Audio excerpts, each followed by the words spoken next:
Dear friends and colleagues, you can see we have an August gathering here from whom we have so much to listen and so much to learn. We have with us Dr. Dan Plesch, Director, the Center for International Studies and Diplomacy, SOAS, University of London, United Kingdom. Professor Anne Sisson, Professor of Political Science, Department of Women's Gender and Sexuality Studies, University of Cincinnati, USA. Dr. Chantal D. Jonge, Oudraat, President, Women in International Security, Washington, D.C., USA. Professor Laura Sjoberg, British Academy of Global Professor of Politics and International Relations, Royal Holloway, University of London, United Kingdom. Professor Sylvia Vasivkin, Department of Political Science, University of Toronto, Canada. Honourable Professor Paula Banerjee, Vice-Chancellor, Sanskrit College and University, Kolkata. Professor Meghna Guhathakurta, Department of International Relations, University of Dhaka, Bangladesh, and Executive Director, Research Initiatives, Bangladesh. Dr. Tiina, Seppälä, Senior Researcher, Faculty of Social Sciences, University of Lapland, Finland.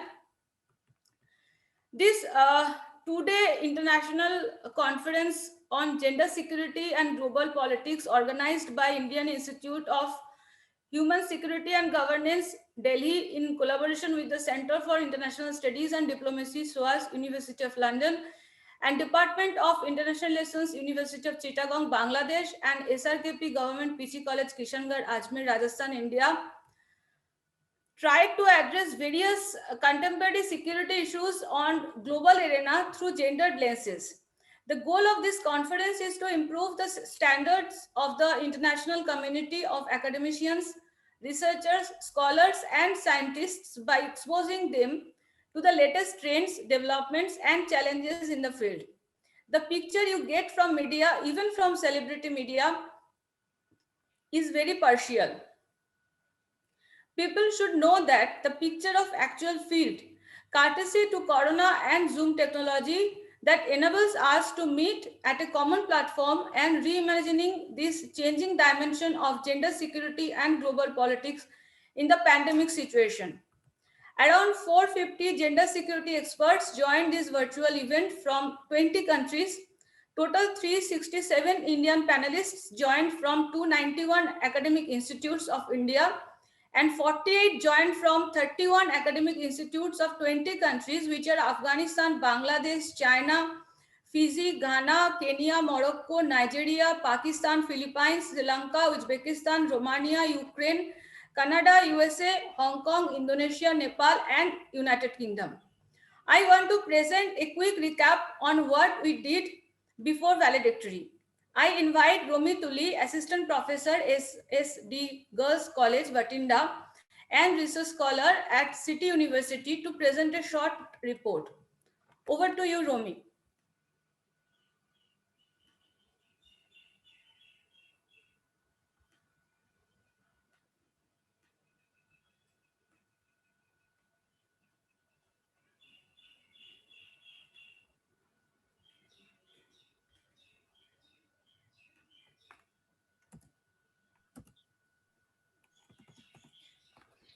I think Romi is still not joined. Yes, ma'am. She is not here. Okay. Then in the meanwhile, I think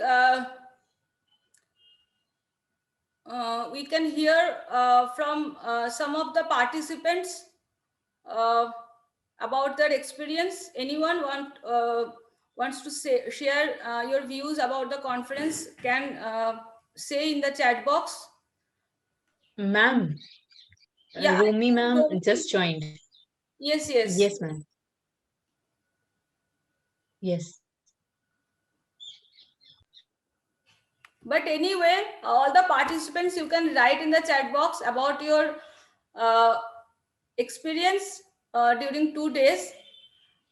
We can improve ourselves, we can rectify ourselves, and if you praise us, I think we can be happy. So, Romi, I already announced your name. If you can, I think still she's having some problem. Yes, ma'am. She again left. Yes. Okay. Anyway, then we can start our session.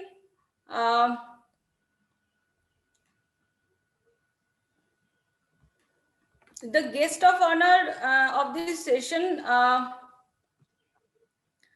Dr. Chantal D. Jonge Oudraat, President Women in International Security, Washington, D.C., USA, is unable to join us, but she shared a video on the topic she wished to speak on. Um, her topic of discussion is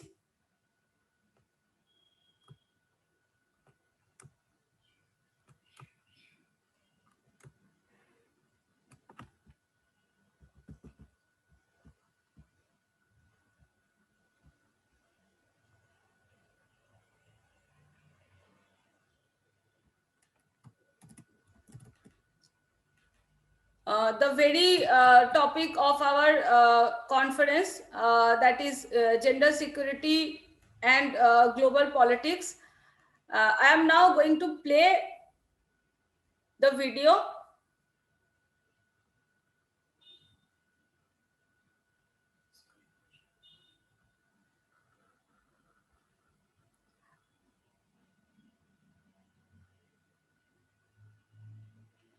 I think Romi just joined, so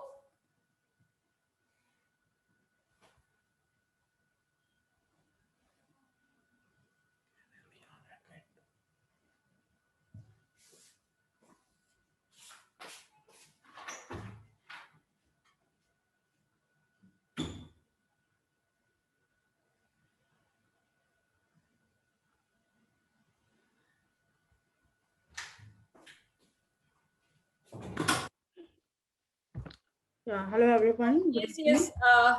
Robi, sorry, I think we are having some technical issues. Anyway, Romi, I already told your name, and we are waiting to hear about the report you have written. So, Romi, Yes, what ma'am. to say? So, good evening, everyone present over here. So, I'm going to give you the report of the 2 days international conference.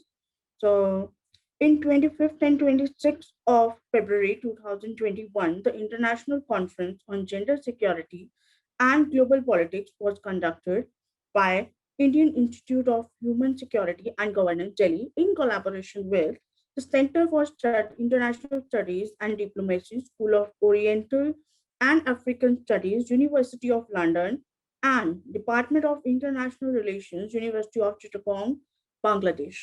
The thematic concern of 2 day conference was to establish solution on the problem of security with respect to gender and politics related to it at global level. As recent pandemic has worsened this conflict dynamics also. So it resulted in the expansion of government power. Approximately 84 countries have declared a state of emergency, and at least 38 countries have restricted freedom of press during the pandemic. Therefore, we can underline a paradigm shift in security concept where trust has been shifted from external to internal security. There's a myth that men fight for the wars and to protect vulnerable people in society. In this new war against virus, the role of women came in forefront. Although they are backward community, we can say, or weaker section of the society, in most of the famous gender development indicators like gender development index, gender empowerment measure, gender equity index, gender gap index, social institution and gender index, gender inequality index, and gender parity. So, but they strongly managed to survive through many traditional as well as modern crisis management techniques. In fact, with many traditional knowledge or skills of home management, women are not only self reliant but can be the backbone of the society where conventional economic and security system shutters the whole world engulfed into a dark depression situation. That time, women become stronger section of the society on the shoulders whom the world can rely. To discuss this aspect, many people across the globe, many personalities across the globe had agreed up to put up their point of view on this issue. In the first day of the conference, many distinguished speakers delivered their speech at the inaugural session. We had with us Honourable Nishtha Satyam, Deputy Representative of UN Women India, Dr. Juliet Coleman, Director Security Women United Kingdom, Dr. Chantal de Jong, President Women in International Security, Washington DC, USA, Professor and Sisson, Department of Women, Gender and Sexuality Studies, University of Cincinnati, USA, Professor Laura Sjoberg, British Academy Global Professor of Politics and International Relations, Royal Holloway, University of London, Professor Sylvia Vasivkin, Department of Political Science, University of Toronto, Canada.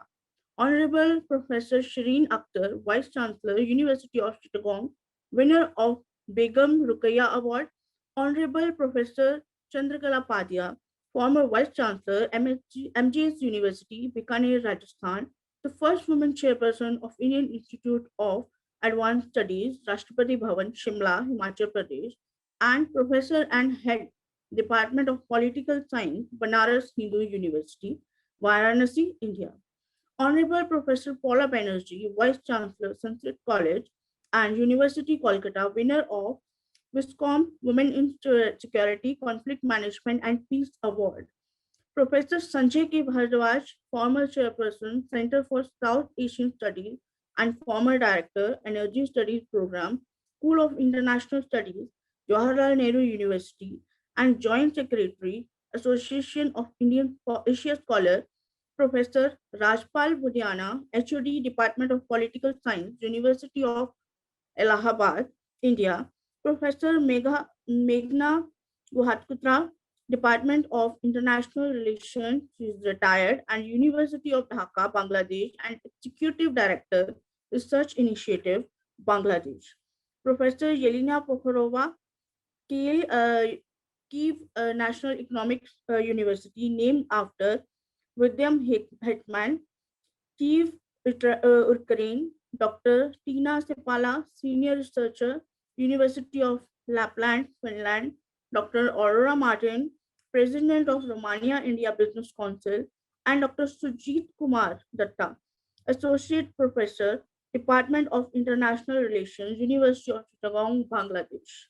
The whole conference will be was moderated by Dr. Nandini Bashir, Executive Director, Indian Institute of Human Security and Governance, and Assistant Professor at Amity University of Liberal Arts, Amity University, Mumbai, India.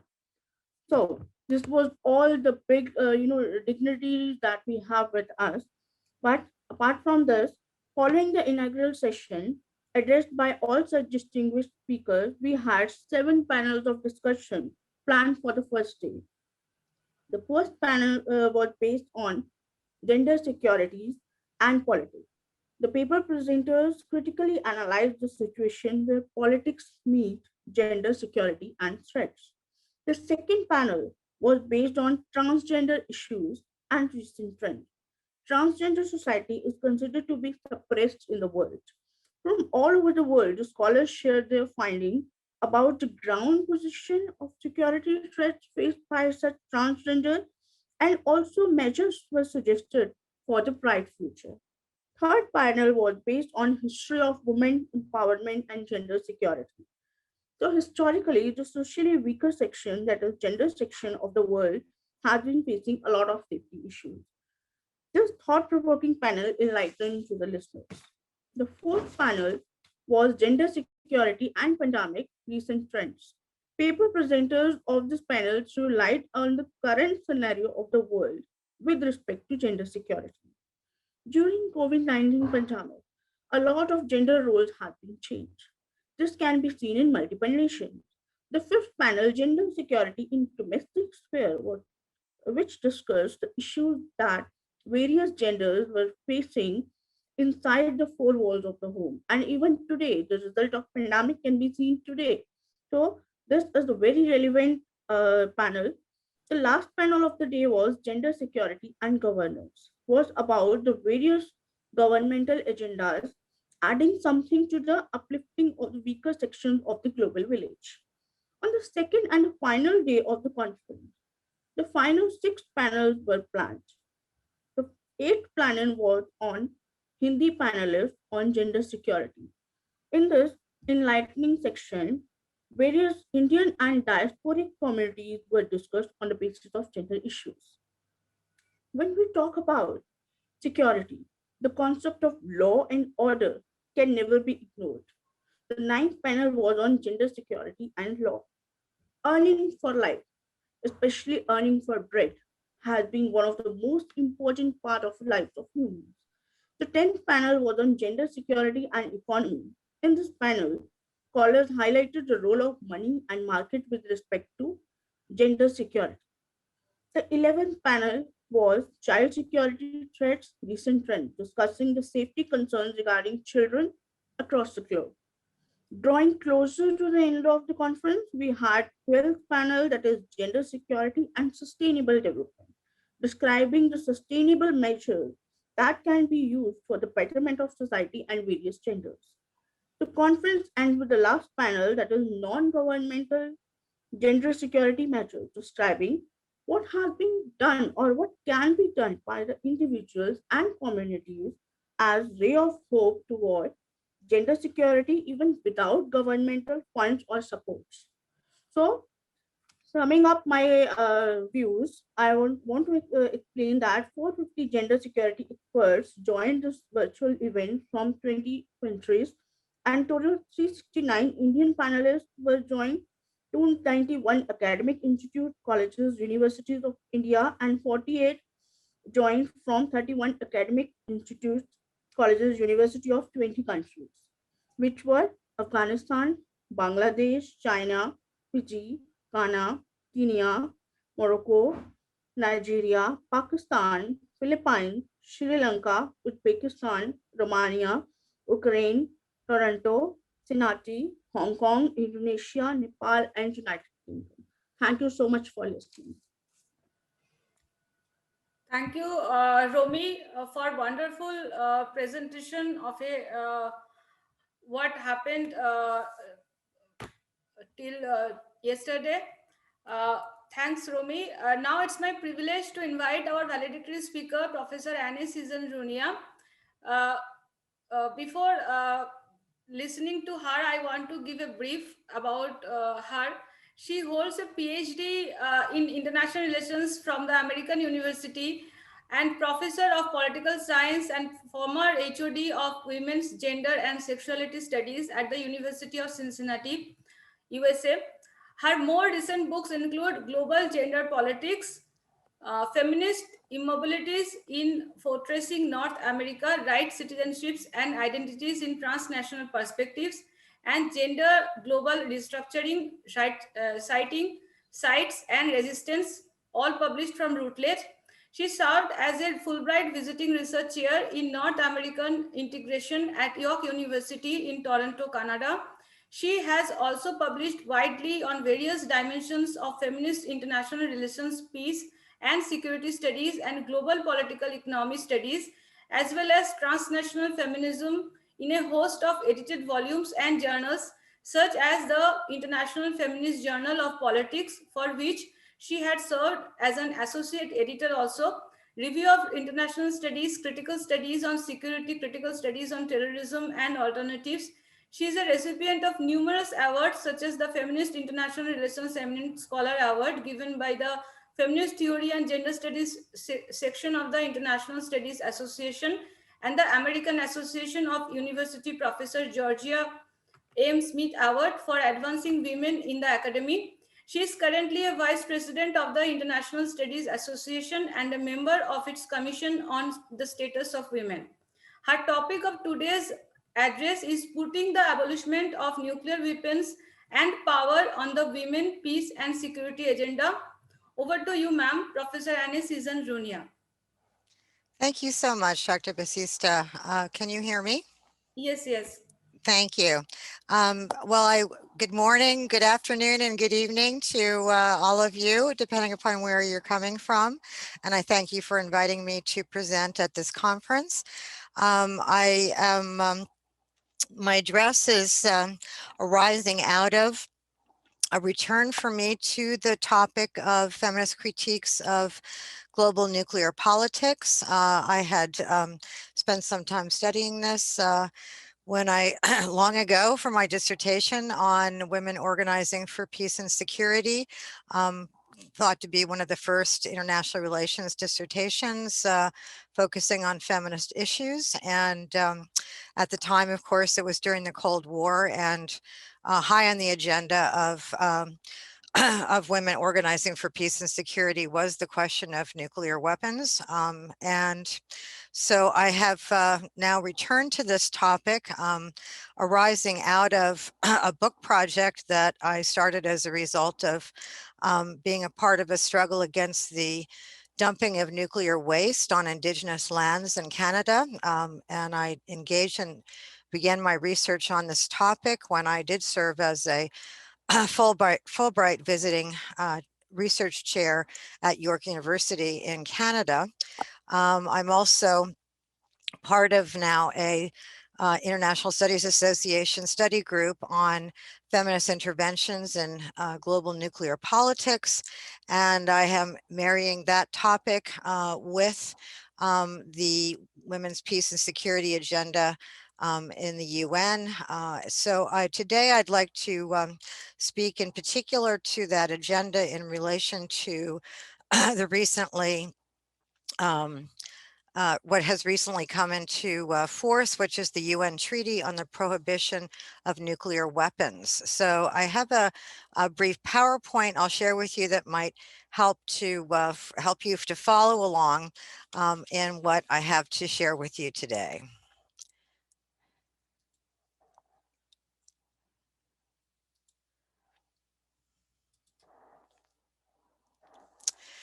So again, the title of this address is Putting the Abolishment of Nuclear Weapons and Power on the UN Women, Peace and Security Agenda.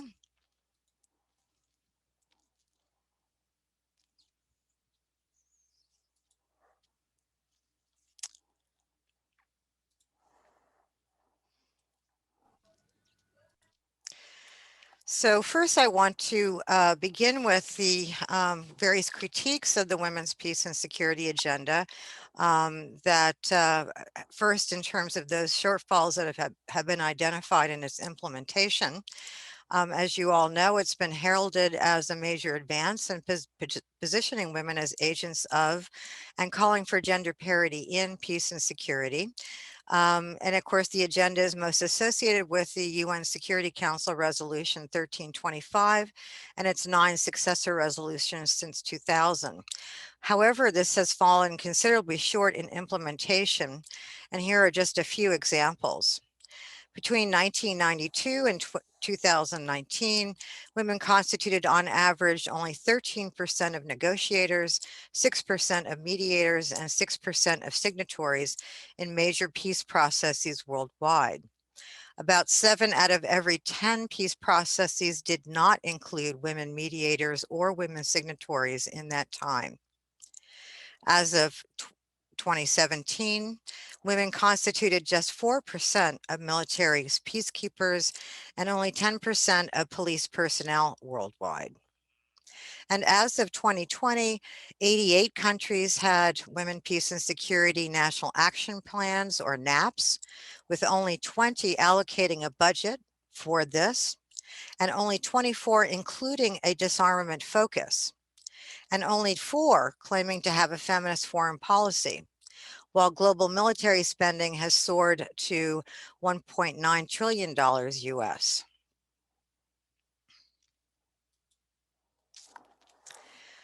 So beyond and accounting for this poor implementation are a series of other feminist critiques.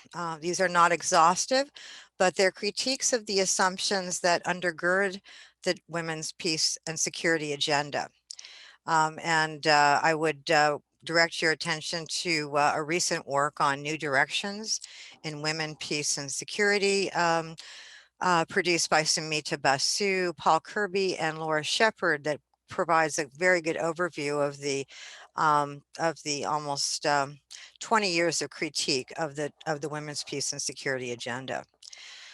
First and foremost has been the concern that that much of this agenda is focused on making war safe for women, rather than challenging the war system as sort of the predominant notion of security. Of course, this idea that many, I'm sure, have spoken to and will speak to today, of the equation of security with militarized security, as opposed to other forms of security, such as human security. It also has been associated with the reduction of women to merely victims of war, despite its focus on women's agency in peace and security. And it particularly has focused on women as victims of wartime sexual violence, and much of its sort of zero tolerance language, and indeed many of its resources have been devoted largely to arresting wartime sexual violence, as if simply, again, removing sexual violence will somehow make war safe for women. Its focus, and of course, ironically, its focus on wartime sexual violence against women has not been accompanied by a concern for increasing women's reproductive rights, particularly abortion in the wake of wartime sexual violence, but also contraception more generally. It has neglected women as perpetrators of militarized violence, including of sexual violence, and as a result has also not included them significantly into disarmament and reintegration programs. And it also has neglected men as victims of militarized and other violence during wartime, including sexual violence, who then also do not get access to resources, restorative resources, in the post-conflict context. The other difficulties, of course, is that it focuses heavily on the experience of direct and sexual violence in war, in terms of that violence against women, to the neglect of structural violence or economic violence in war, but also in peace. And so this idea that there's some kind of series of break between war and peace, that it does not include very continuous economic shortfalls, particularly for women. Moreover, the inattention to the gender, human, and ecological dynamics of the political economy of peace building has led to post-war prescriptions for and investments in largely neoliberal economic recovery. This has particularly been focused on by Claire Duncanson and Carol Cohn, who have in a most recent article identified how post-war economic prescriptions by international financial institutions such as the World Bank and the International Monetary Fund have encouraged the revving up of extractive and exploitive industries, largely to just simply produce GDP growth in post-conflict societies. And often this type of economic development is the very source of conflicts to begin with, such as mining and for blood minerals and things of this nature. So this is happening as opposed to investing in repairing and redesigning the material and social conditions, including physical and social infrastructures and services that enable people to recover from war in ways that create greater economic equity and better care economies. And indeed, if we to simply build back the same kinds of infrastructures, including roads and telecommunications and things of that nature, is merely to compound the inequalities that already existed prior to conflict that disabled women from economic participation, political participation, and also put them in harm's way to bodily violence. So the very notion of build back better, which we're now hearing in many contexts in the COVID era, really has to pay attention to what kinds of infrastructures, both physical and social, are needed to reorganize societies that are friendly to women. Finally, it's that minimal focus on disarmament more generally, rather than challenging the war system, simply trying to make it safer for women and other living things, has reduced disarmament programs to rather individualist or faction focused work, such as disarming mostly male combatants and factions through DDR programs, and often this excludes women because they're often not seen as combatants. And then therefore the focus is merely on disarming these people and groups rather than the disarming of states. So now I'd like to turn to the UN Treaty on the Prohibition of Nuclear Weapons and its relationship to gender. So although the WPS agenda is silent on nuclear weapons, the TPNW, as it's come to be known, which went into force just this past January after it reached 50 signatories. And of course, the signatories do not include the 9 nuclear weapon states possessing over 14,000 nuclear weapons, but also many non-nuclear states. However, it is the first nuclear treaty to include attention to women, taking some cue from the WPS agenda in that first, many of the NGO actors, and very significant in this group is Ray Atchison, who has worked with the Women's International League for Peace and Freedom, as well as ICANN, that won a Nobel Prize for this work to get this treaty promulgated, and who also now works with Critical Will. She was also a part of the negotiations to put the Women's Peace and Security agenda on the UN agenda. So some of the same figures associated with WPS have been associated with the TPNW. And by the way, she has a forthcoming book called Branding the Bomb, Smashing the Patriarchy, coming out this year, which tells this story. But at any rate, she and others advocated the TPNW after having advocated the WPS agenda. And also a number of female state leaders, including from New Zealand and others, negotiated this treaty. And second, this treaty builds on UNSCR 1325 clause that reads, making the pursuit of gender equality relevant to every single Security Council action, ranging from elections to disarmament efforts. Now, the specific language of about the 13-page TPNW preamble reads, cognizant that the catastrophic consequences of nuclear weapons cannot be adequately addressed, transcend national borders, pose grave implications for human survival, the environment, socioeconomic development, the global economy, food security, and the health of current and future generations, and have a disproportionate impact on women and girls, including as a result of ionizing radiation. And this source of ionizing radiation is not just from the explosion of bombs themselves, but rather the entire nuclear production and waste process, which is referred to as the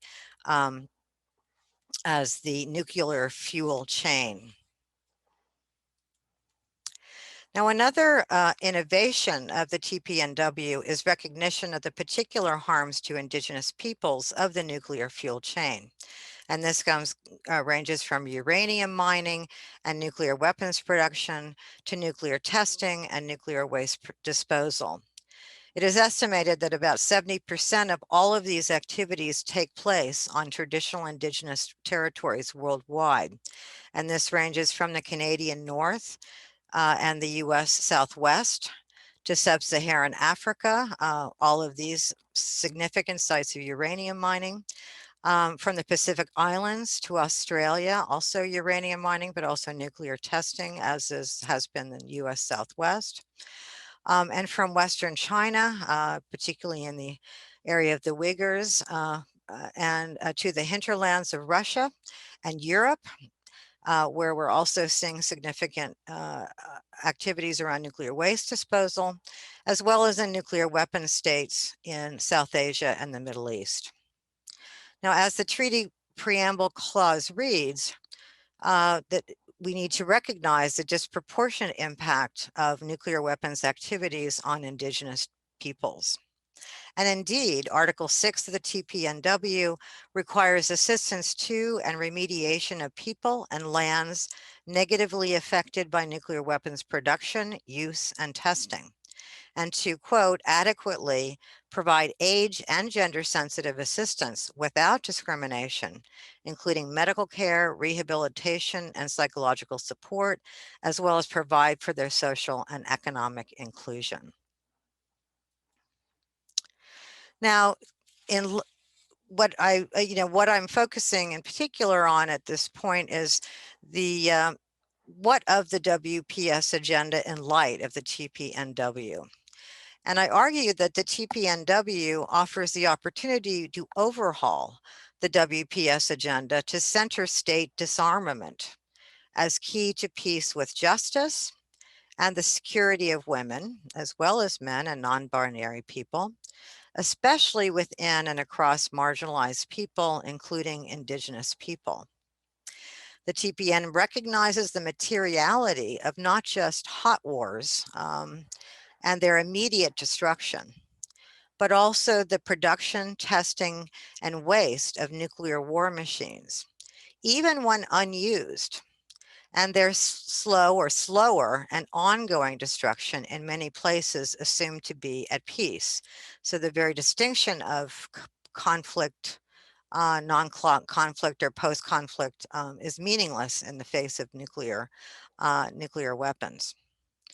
It exposes not only the particularly deleterious effects of nuclearism on the bodies of women and the bodies and lands of Indigenous peoples, as well as others living in the path or in the shadows of nuclear weapons production, testing, and use, but also, in the view of the feminist advocates of this treaty, the patriarchal hubris and politics of domination that underlie the equation of security with nuclear weapons possession, but also more generally with militarization. Now, we also need to see the TPNW in relation to the development of feminist foreign policy high on the agendas of many feminist organizations around the world currently. And indeed, another outgrowth of the WPS agenda has been the rise of the adoption of feminist foreign policies by so far only a handful of states. However, again, how important this advance is, there are emerging feminist critiques of such policies that have been advanced, for example, by Sweden and Canada. And also of the Women's Peace and Security National Action Plans that have been advanced, particularly in OECD states. They have been found wanting by feminists, particularly in terms of how they construct the problem of women, peace, and security as lying outside their borders, very often by the very notion of what foreign policy suggests. Such policies require them to save, quote unquote, women from conflict zones in the global south for the most part, and make them unmindful of their complicity in such conflicts, including their colonizing legacies, their participation in arms trading, and as well as the amount of direct and structural violence perpetrated against women, particularly in marginalized communities in their own countries, that is at home. And so while Canada's feminist foreign policy may be organized outward, it's silent on the conditions of Indigenous women within its own borders, for example. But feminists have also begun, in the light of the TPNW, to ask why NAPs are silent on nuclear disarmament, including of those states that purport to have feminist foreign policies. And Canada is indeed a case in point as a non-signatory to the TPNW. ICANN, in fact, classifies Canada as a non-nuclear weapons state, but a nuclear supporting one. And the reason for this is not just, the reason for its failure to sign the TPNW lies not just in US pressure as its sort of hegemonic neighbor and a nuclear weapons state, but also in Canada's continued economic commitments to nuclear power, including uranium mining, even in the face of the fact that such power is unnecessary in a land with a lot of possibilities and development of renewables. So folks who are starting to think about the lessons learned from the TPNW for prohibiting nuclear power as well as weapons as part of the WPS agenda. Again, with the dawn of the nuclear age, the path ultimately followed in the wake of the bombing of Hiroshima and Nagasaki was not nuclear disarmament, but rather the advancement of the quote unquote peaceful use of nuclear energy, codified in the 1968 Nuclear Nonproliferation Treaty, or the NPT, which enshrined the development of a peaceful nuclear industry for energy production as a state right. While this has been seen as a trade-off to counter quote unquote nuclear Orientalism under conditions in which superpower and other Western power nuclear weapons holding states were unwilling to disarm, but in that context could not keep other states from access to nuclear technology, the line between nuclear power and nuclear weapons is a thin one. And nuclear power production is not subject to international inspections as laid out in the NPT. Meanwhile, the regulation of nuclear power domestically is pretty much captured by the nuclear industry, as regulators are former employees of the nuclear industry in most cases. Yet nuclear power, even when not turned into weapons, produces the same harms, especially to women and Indigenous peoples and their lands, as well as the environment more generally, as nuclear weapons, as the nuclear weapons process, because it also includes uranium mining to nuclear power production, all the accidents that have ensued from that, and just megatons of nuclear waste disposal. Thus, its abolishment too, I argue, should be on the WPS agenda.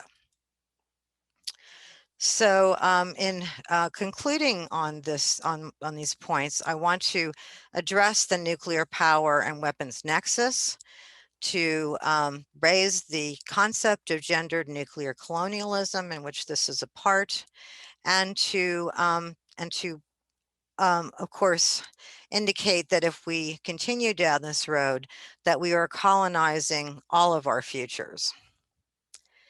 As Dr. Gordon Edwards, president of the Canadian Coalition for Nuclear Responsibility, has shown, while nuclear power fortunes foundered in the wake of the accidents from 3 Mile Island to Chernobyl to Fukushima, there is rising pressure in the failing and capital-intensive industry of nuclear power to proliferate plants, particularly in the global south, and under the guise of a climate change fix. However, as many critics of nuclear power and advocates of green energy have argued, such as Naomi Klein and all of her, very recent books on going green and green economies, which is also part of shifting away from capitalist energy production, have pointed out that nuclear power is in fact not clean, but extremely dirty, inefficient, expensive, and dangerous, and a dangerous form of energy production, particularly compared with renewables that are far less costly and more efficient in combination with grid upgrades and alterations.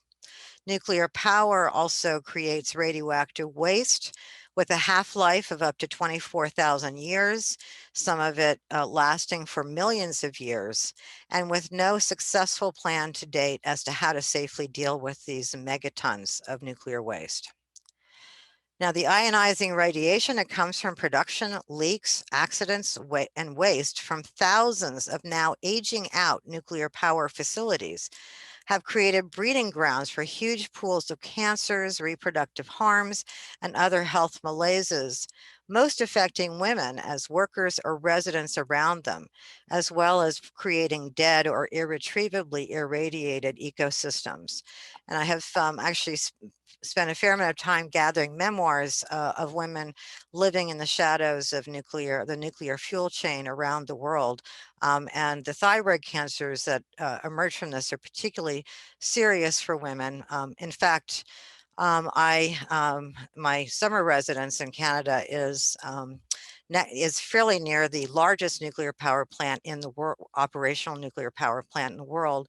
And bizarrely, much like when I was a child and there was duck and cover exercises in my grade school classrooms through the threat of nuclear war, residents are also encouraged to buy iodine pills in case there is a nuclear power accident. So, which is both of them, will not save you from the fallout of nuclearism.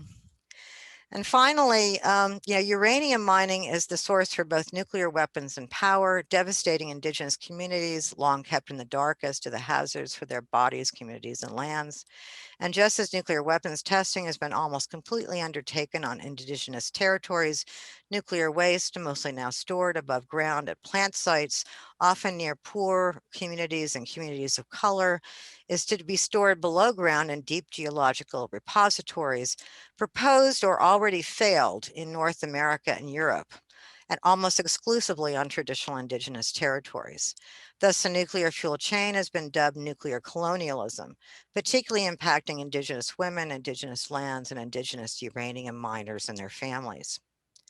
Now, enriched uranium is necessary to produce plutonium, and plans for small modular nuclear reactors, which by the way are not small, to generate power will enable the reprocessing of even depleted uranium, for which there is now no commercial use, to be used more likely to make bombs than to make power. Thus, a ban on uranium mining and reprocessing, and thus nuclear power, is the only way to actually ban nuclear weapons and the quotidian and perpetual harms of gendered nuclearism and gendered nuclear colonialism common to both nuclear weapons and power that ultimately colonizes the future for us all. Thus, I argue that the prohibitions of nuclear weapons and power must be on the WPS agenda, and the TPNW expanded to include nuclear power as well. So we can, in fact, get to a nuclear free and therefore more gender-friendly world. So thank you very much for this. And I look forward to any questions. Thank you, ma'am. Really, I think many of us are not very much aware about the disproportionate impact of the nuclear weapons on women and indigenous population. You illustrated so vividly and minutely the feminist thought on UN Treaty on the prohibition of nuclear weapons and gendered nuclear colonialism. I'm not hearing you. Ma'am, am I audible?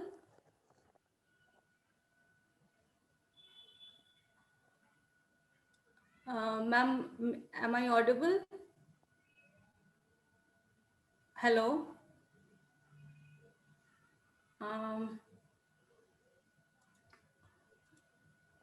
Dr. Batista, I think that Dr. Runyan was frozen on her screen. Here now. No, I think. Can you hear me now? Yes, ma'am. Yes, ma'am. Did you hear the whole thing? Yes. Yes, ma'am. I was just telling that many of us actually not aware about the disproportionate impact of the nuclear weapons on women and indigenous populations, and you illustrated so vividly and lucidly, and also you illustrated feminist thought on UN Treaty on the prohibition of nuclear weapons and gendered nuclear colonialism. It's really very, very thought provocative, and we are really feeling obliged to you that you accepted our invitation and gave us opportunity to hear from you directly. Thanks a lot, ma'am.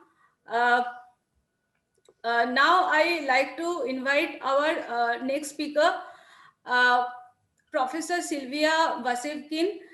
She is professor in the Department of Political Science at the University of Toronto, Canada. Her scholarly distinctions include fellowship in the Royal Society of Canada, the Canadian Political Science Association Prize, in international relations, the Bartha Roos Prize for highest quality public writing and research on women in diplomacy from the International Studies Association, the Mildred SOAS Lifetime Achievement Award in Canadian Politics from the American Political Science Association, the Jill Vickers Prize from the Canadian Political Association, and Ursula Franklin Award in Gender Studies from the Royal Society. Her books include Women as Foreign Policy Leaders, National Security and Gender Politics in Superpower America, Women Power Politics, The Hidden Story of Canada's Unfinished Democracy, Tales of Two Cities, Women and Municipal Restructuring in London and Toronto, Welfare Hot Buttons, Women, Work and Society Policy Reforms, and Women on the Defensive, Living Through Conservative Times. The title of her today's address is Security Crisis, COVID-19 as a Gendered Insecurity Epidemic. Over to you, ma'am. Thank you very much, Dr. Batista. Thank you for the invitation and the very kind introduction. So I wanted to look at the question of what conclusions can we draw from looking at pandemic era human security through a gender lens. It seems to me that we're in the midst of a widespread she-curity crisis, one that extends far beyond dimensions that are already well documented, notably women's exodus from paid labor markets, as well as heightened abuse and violence at home. Instead, the crisis I'll focus on is a political one, It infects political institutions and values, even in Canada, which ranks among the most calm and stable of Western liberal democracies. I'll present these perspectives in light of my own observations and my own experiences as a white woman teaching political science at a major Canadian university. During the past year, feminist analysts have carefully documented the enormous costs of the COVID-19 pandemic, often termed the she-cession. They show, in particular, how precariously employed frontline workers have borne the brunt of not just the health threat posed by the virus. Many women have lost their connections with paid work because schools and childcare centers closed and personal service industries were decimated. And ironically, at the same time, these economic changes were unfolding in such a way that they made the lives of many secure white-collar workers even easier. We know that women and girls from racialized, Indigenous, and immigrant backgrounds are among the most marginalized participants in Western labor markets. They and their families continue to shoulder huge health burdens, financial burdens, and psychological burdens that follow from the massive disruption that is the COVID-19 crisis. There are data on violence against women also that are unfortunately very plentiful. It's hard to find a country on the globe that has not seen a major spike in the frequency and the severity of verbal abuse and physical attacks against women. I would like to direct our attention today, however, toward a different set of challenges. These involve the failures of the very public institutions and values that we trusted in the past to assist in addressing health crises, as well as patterns of economic dislocation and violence against women. My core contention is that many significant supranational as well as nation-state institutions are patently failing. Measurable shortfalls in public leadership are reinforcing and deepening long-standing patterns that already disadvantaged women and girls long before the pandemic began.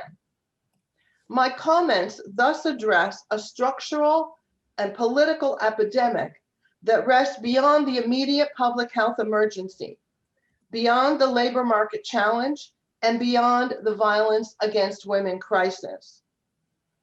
Boldly stated, I see a she-curity problem.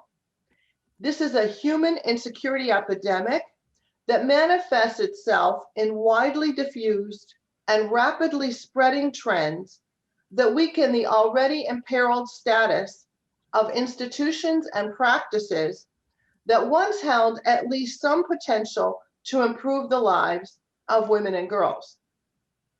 Now, my dictionary defines insecurity as the state of being unstable, endangered, unsafe, doubtful, or fearful. I view the ongoing pandemic as creating not just an epidemic of human insecurity, but also a measurably gendered epidemic of human insecurity, which I call the she-curity crisis. My central thesis is that we as citizens are often feeling unsafe because of much more than a dangerous disease, its multiplying variants, the economic damage it's inflicting, and its very real violence against women consequences. There are four main dimensions to what I see as a gendered epidemic of human insecurity that are grounded in the failures of political institutions and political norms. The four dimensions exist in supranational, national, and subnational structures, as well as in civil society values. So I'll review each of them in turn and then offer some suggestions for change. First, it seems to me that we're sensing danger for the simple reason that the foundational international norms and organizations that could have stopped this virus in its tracks early on proved ineffectual. It appears that the government of China undermined crucial scientific norms of transparency and accountability by not allowing medical professionals, journalists, and other informed experts to report in a free and open way on what was happening in Wuhan. According to an independent investigative report led by two distinguished public leaders, inaction and delayed action by the World Health Organization worsened matters such that what might have been a contained local outbreak has become a global disaster. Former New Zealand Prime Minister Helen Clark and former Liberian President Ellen Johnson Sirleaf cite in their report the unwillingness of China to use more forceful, effective measures to limit the initial spread of COVID-19.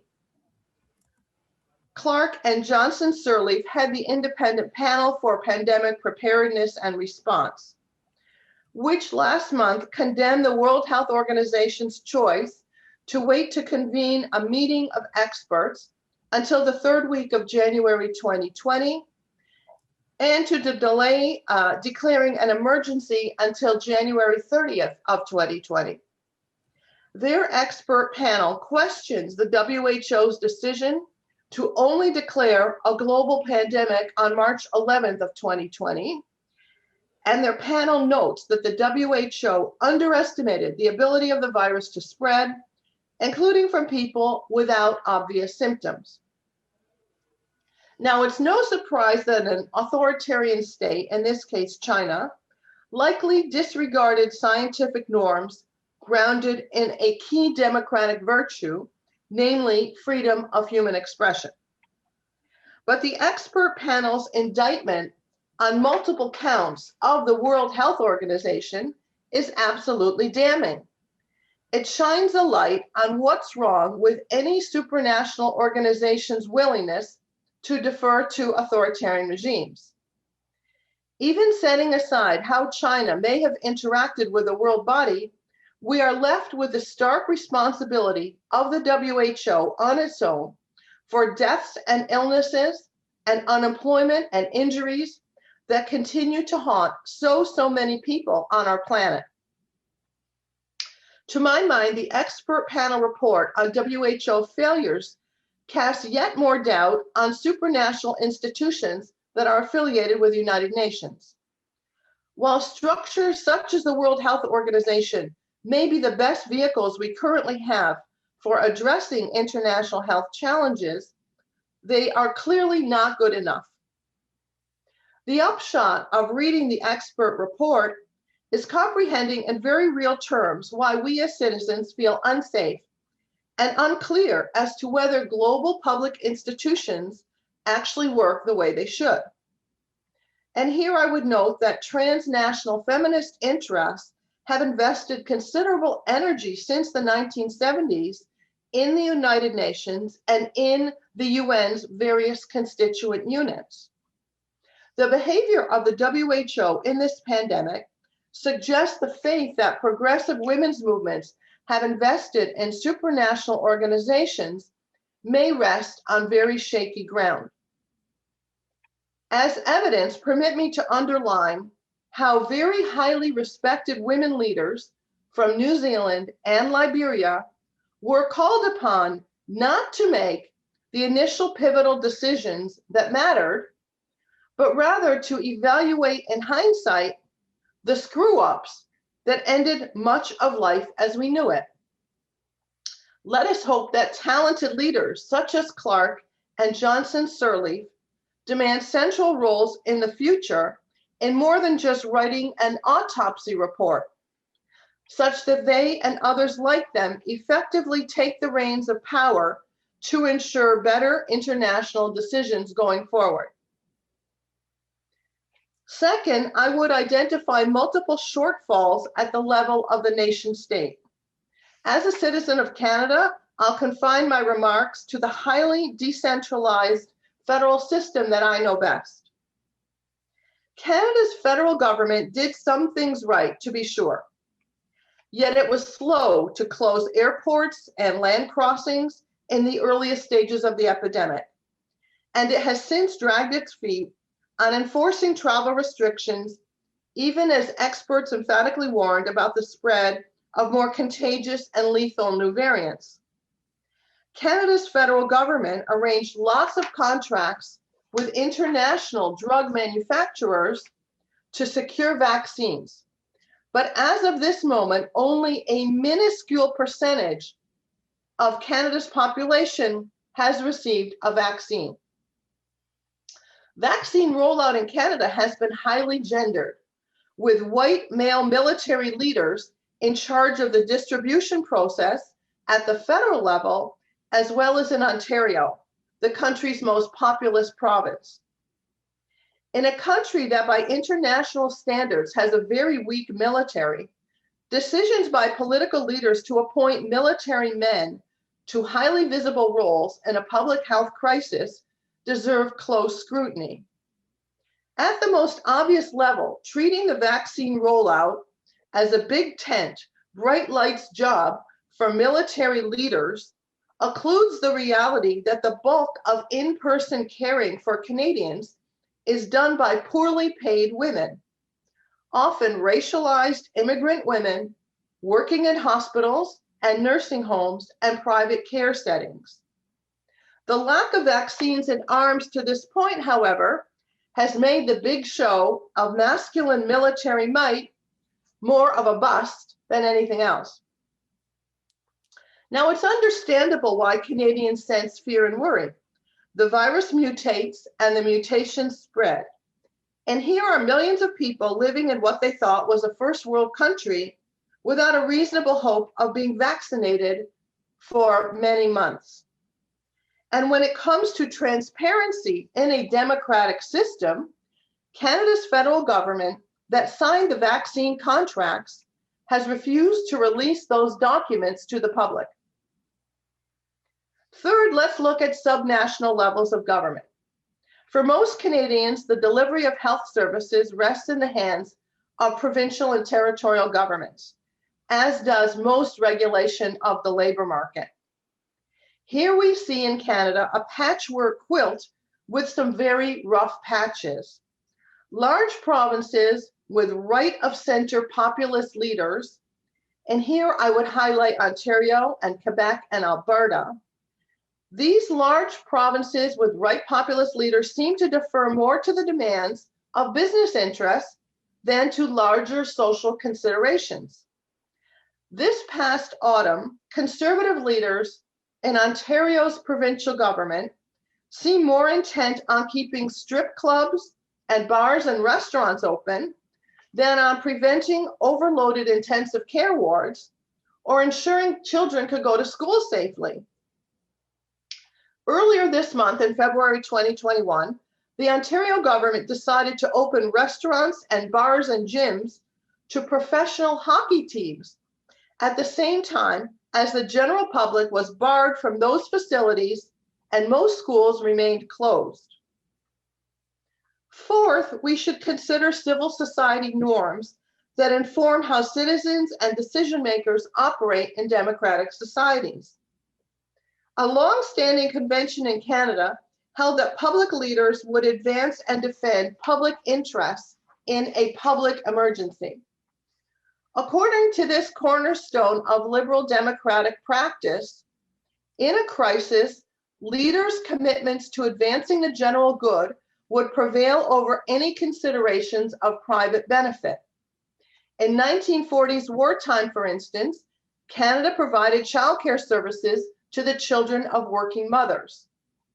This, of course, ended with the armistice, but in wartime, childcare was a widely acknowledged and a widely accepted public good. What we see in the current emergency is the Darwinian opposite of defending public interests. The general good of the democratic collective seems to be regularly eclipsed by large, powerful, often private interests. Big box retailers stay open, while small stores are for the most part shuttered. Major league hockey teams get access to leisure and entertainment facilities that remain closed to everyone else.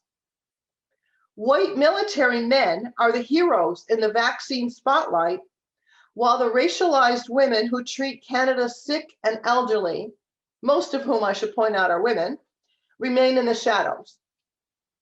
I view these patterns as Darwinian in their privileging of the colossal fittest at the expense of the broader public, and especially its weakest and most vulnerable components.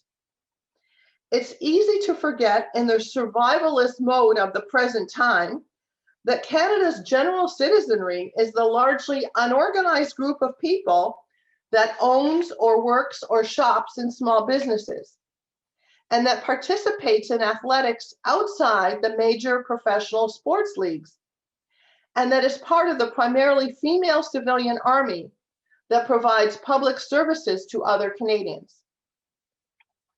The Darwinian tenor of present-day values is dangerous because it threatens important shared norms that underpin liberal polities and liberal societies.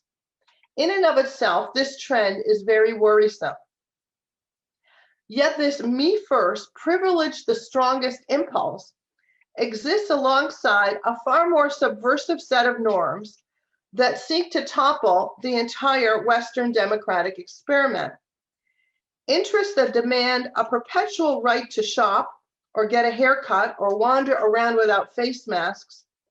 These interests are responding to agitation from all kinds of domestic as well as international sources that value nothing more than chaos. These systematic efforts to sow discord and disorder have clearly paid very rich dividends. As Canadians, we watched the traumatic events of January 6, 2021 unfold in our neighbor's capital city. The mob insurrection in Washington, D.C. confirms the stark reality that lots of citizens in democratic systems not only reject democratic norms when they produce results we disagree with, but are also ready and willing to be influenced by demagogic leaders, often right-wing populist men who share a vigorous opposition to the rights of women and the rights of minorities. Right populists claim in their rhetoric to speak for the people, but we know that they prime and they respond to their own followers, who are a narrower crowd, whose members feel ignored and left out, and who distrust all leaders other than their own demagogues. Permit me to turn in conclusion to the question of how these four dimensions of the she-curity crisis might be addressed. First, with respect to the supranational institutional crisis, it's clear that we need to demand an overhaul of structures such as the World Health Organization so that they work. This means having clear-headed, capable decision makers in charge who are steadfast in their unwillingness to sacrifice science and human health on the altar called deference to authoritarian regimes. Second, in terms of Canada's federal government, the same rules apply. There exist no substitutes for competence, for transparency, and for the ability to execute decisions. Our national leaders claim to be cooperative and purposeful, but at some point they need to act courageously, to seal the ports of entry, to procure the vaccines, and to offer Canadians an honest accounting of their failures. If the World Health Organization can face the intense scrutiny of the expert panel chaired by Helen Clark and by Alan Johnson Sirleaf, then so too can Canada's federal leadership. At a basic symbolic level, Canada's public leaders ought to rethink their elevation of white male military leaders in what is ultimately a very highly gendered and highly racialized civil society emergency. Third, some of Canada's provincial governments are also falling short. In Ontario, deferring to the wishes of big box retailers and Major League hockey teams over health and education considerations might seem very insignificant relative to the WHO's bungling of this pandemic. Yet these local manifestations of a larger failure to consider the public good are meaningful, and they hit home with lots of citizens. As middle of the road folks feel more stressed and more impatient, they have less tolerance for decisions that don't make sense and that pander to the narrow constituencies of right populist parties. In future election campaigns, voters in Ontario and elsewhere will have valuable opportunities to make the point that right populist parties are generally bad news for supporters of women's rights and for democratic norms more generally. Finally, weak civic values present a challenge that we all need to address in our daily lives. A key corollary to trusting our institutions and leaders who might be able to bring us toward a better future is our own responsibility to hold them accountable. How? By asking the tough questions, by showing our approval of what works, by stating clearly what does not work, and by explaining why. If we have any hope of replacing high levels of social anxiety with enhanced levels of social trust, then we must keep decision makers at all levels on their toes. Integrity, honesty, and reliability form key bedrocks of social trust. These are qualities that we as citizens need to enforce in democratic societies. Speaking out early and often as individuals and inside groups might sound like a small response to a big problem, yet it's one of the only levers we have to demand better. Let's demonstrate our own agency as citizens to ourselves and to the people who make the decisions. I hope you'll play your own meaningful part in addressing the security crisis. Thank you very much. Thank you, ma'am. I think I don't know how to ask a tough question and how we can secure to play our role as a informed citizen, because all of us know that pandemic situation increased the authoritarian nature of many nation states. So thanks a lot, ma'am. You pointed out beautifully the main like loopholes as well as the characteristics of actions of your country. Thanks a lot, ma'am. Thank you. So now I want to invite our next speaker, Professor Meghna Guhathakurta. She was professor of Department of International Relations at University of Dhaka, Bangladesh, and currently executive director of Research Initiatives Bangladesh. She did PhD from University of York, UK in politics.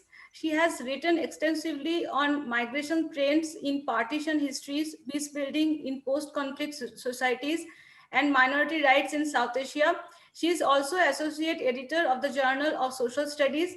Currently, she is working on project in the registered Rohingya refugee camps as implementing partner of UNHCR.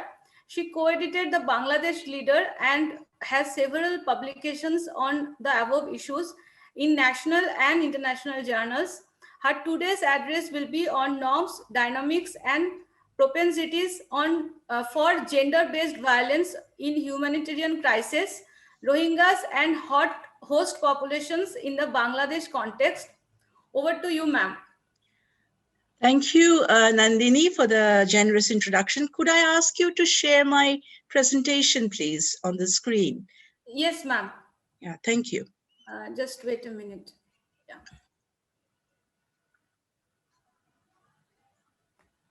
Thanks very much. Thank you, everyone, especially my preceding speakers who gave wonderful presentations on the really some aspects which we need to think about, very provoking speeches. Thank you very much. My topic, I've been working with the Rohingya population since 2015. And we have been, 2011 actually, and in different circumstances. But currently, after the recent influx of the Rohingya refugees, the massive influx in August 2017, they have really, it has really, the studies have increased a lot, but in certain aspects. So I would, in my presentation today, like to draw upon some of my old studies as well as the recent studies on gender-based violence in that area, and not only of Rohingya populations, the refugees, but also the host populations, because I see the two intermingling with each other. And so could I ask you to show the next slide? So we know that there is it's quite established in international circles, and that there is a strong correlation between sexual and gender-based violence and the humanitarian crisis. Data from 80, these are UN-based studies, which says that data from 80 countries suggests that 1 in 3 women who have been in a relationship have experienced physical or sexual violence by an intimate partner at some point in their lives. Secondly, that women endure multiple and compounding forms of violence in emergency settings. And thirdly, at least 1 in 5 displaced women have experienced sexual violence. So these are what is there in the literature for us to look at. Now I'd like to go to our context. Next slide, please. To show you a little bit about how these facts and figures do not register only at the point of the time that there is a crisis, but also systemically. They have connections with societal norms and dynamics, both within the situation in the host country, as well as in the country of origin of the refugees. And especially in a protracted refugee situation, which is what the Rohingyas situation really is. It's a protracted one and has been there since the 70s in Bangladesh. So they've come and they've gone and they've come back as in different forms and different types. They have settled, some have been called self-settled Rohingyas, some are undocumented, some have sort of integrated with the host community already for a certain amount of years. So this is a situation which really brings about what I want to talk about, that it goes beyond just the crisis situation to something that is evident in the societal dynamics of both countries and both cultures and how they intermingle. So we see that in 78, the Rohingyas first came to Bangladesh, Southeast Bangladesh, in the region called Cox's Bazar, because there were military operations in the Myanmar region. Secondly, in 82, they had then, the Myanmar had the new citizenship laws, which sort of, it took 10 years for those citizenship laws to go to the grassroots and take form. But by 1992, we were seeing the first refugees who were not registered as nationals or citizens of Burma, but rather they were called Bengalis, an identity which they did not accept.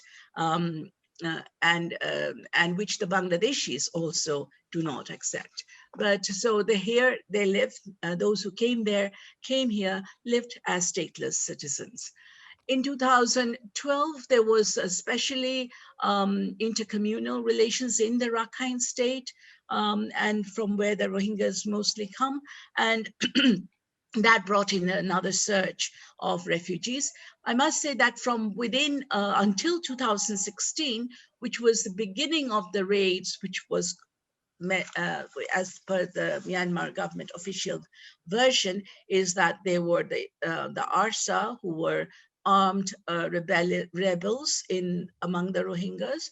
And as a response to that, there was the beginning of the raid, which was especially brutal and differed from the other sort of atrocities that had been committed before.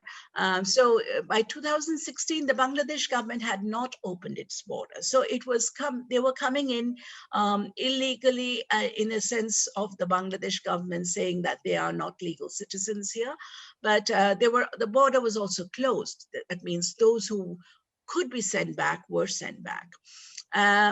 It was, however, in 2017, where a massive influx with about over 900,000 at that time that was counted, came in at a very short period of time. So it's not the largest refugee influx in the world, but it is the second largest, and it is the most rapidly developed refugee crisis that occurred in a country which already has 170 million people. Next slide, please. Thank you. So before, in the middle of that, we find that these refugees, Rohingyas, are somewhat different from refugees coming in other parts of the world, meaning that they do have, they have a common religion so they are Muslims mostly, and they came to Bangladesh, which is also a predominantly a Muslim dominant country. They have similarity in cultural, customary practices, but they also have just similarities. But mostly, the most important of all, their lingua franca is the same. So unlike other refugee situations where the refugees, their national identity is in stark contrast to the host population, this is not so. And in that sense, therefore, their easy access to host population, the communication between them, as well as the tensions and the hostility that arises from a protracted refugee situation is quite unique in the sense that the means of communication is there, the cultural aspect is in support of each other, but at the same time there is xenophobia among the host population, like any other refugee situation. So it's a very complicated, complex situation which needs to be understood by not looking simply at refugees, but also at the host population. As a part of the project of with University of Queensland in Australia, their Centre for Responsibility to Protect, we had a small grant which were looking at developing an early warning system as a way of prevention. You know that mostly in refugee situations or in migrant situations, the onus is on protection, but very little is done on prevention because it is not looked as most humanitarian interventions are not looked as long-term situations, but rather in a short-term way. And that misses out on the aspect of the long-term impact that it has on the host community and vice versa. So as a part of that small grant, we were asked to contribute towards looking at a study which would implement a new apps for a early warning system, only focusing specifically on SGBV. There are many early warning systems for complex situations with some indicators on SGBV, but not only on SGBV. So Bangladesh, together with Timor-Leste, was part of this program, and we did in middle of December last year. We did this small study, a survey with some qualitative data as well, which brought out certain important data. Very interestingly, it was from the 15th of December to the end of December. So it was very much during COVID times. So, and because there is no baseline data that's similar to this, we couldn't compare it with what went beforehand. But what was evident in this graph is the type of crime that was reported by nationality, whether they were Rohingyas or Bangladeshi from the host community. And very interestingly, the highlights are that among the Rohingyas, which is the red maroon colored one, and the beating or battering, wife battering or battering, domestic battering is the foremost, the most reported crime. Reported in terms of when we were going with the survey, we asked people not only if the crimes were only committed on themselves, but whether they knew of intimate details of crimes committed on other people, just to protect the victim. So we see on the one hand, battering is #1 crime among the Rohingyas, and also in the host community, it comes to almost 25%. But among the Bangladeshi host community, it is family violence which overtakes the other crimes, along with the battering. There were other elements which were like the deprivation of essential items, like medical. Food was a separate item, which showed more among the Rohingya community. And that's quite strange because all Rohingya refugees are getting quite a stable flow of relief materials, which food is among the critical material. So it was very interesting that the survey was mostly among women, 80% women, 20% men. So it was very interesting that the women did report more deprivation of food, even when they were getting a steady flow of relief materials on food items. And so the internal dynamics in the household may be very different from the actual data that we get from how much food is allocated to to what households. And there's also the deprivation of essential materials like medication, even going to health sector or going to the education, whether they're restrained from going to schools, etc., were higher in the host communities. There are also many forced vaginal sex, oral sex are reported only by Rohingya women who were, so it also, the data also relates to how they suffered in Myanmar. So the armed forces, the police, the law and order authorities were explicitly involved. So that also came through. So can we go to the next slide, please? Of course, when we asked about the escalation of crime, it was shown here drastically that the Bangladeshis, they said, yes, it was escalating mostly. And mostly the Rohingya population said it was escalating more than the Bangladeshi population, but the Bangladeshi population was also more than those who said, no, it was not escalating. The next slide, please. So relationship with the perpetrator. What was the relationship? You can see amazing amount of the data shows quite a shocking thing, but a known thing also, that spouses, 58.7% of Bangladeshis said it was their spouses, and 44% of Rohingya said it was their spouses. The next, of course, the police and the army was only in the case of Rohingyas facing violence while they were in Myanmar. And only 9% of Bangladeshis and 13% of Rohingyas said they had no relationship at all with the perpetrators. The next perpetrators that was known to them were family members other than spouses, as well as neighbors and friends. So next, please. Yeah, is that it? Okay. I think there was, yeah, no, it's all right. So why this kind of trend? If we want to do a little bit of digging inside, and this was, we wouldn't have done it through this particular study. Of course, our being there from 2011 in that region and we did a lot of studies in general, both as well as more intervention kind of projects with children with young children as well as with women.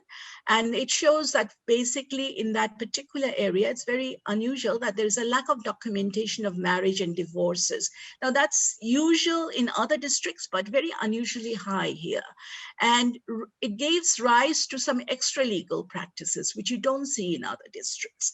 And these are called non-stamp marriages, because marriages which are even among the host community, not with Rohingyas, but among the host communities, there is a tendency not to go to the, even if they are, the marriages are done under the religious marriages, which is under customary law, and they have to be registered. Muslim marriages, needs to be registered within 20 days in the Qazi office, but even that was not done.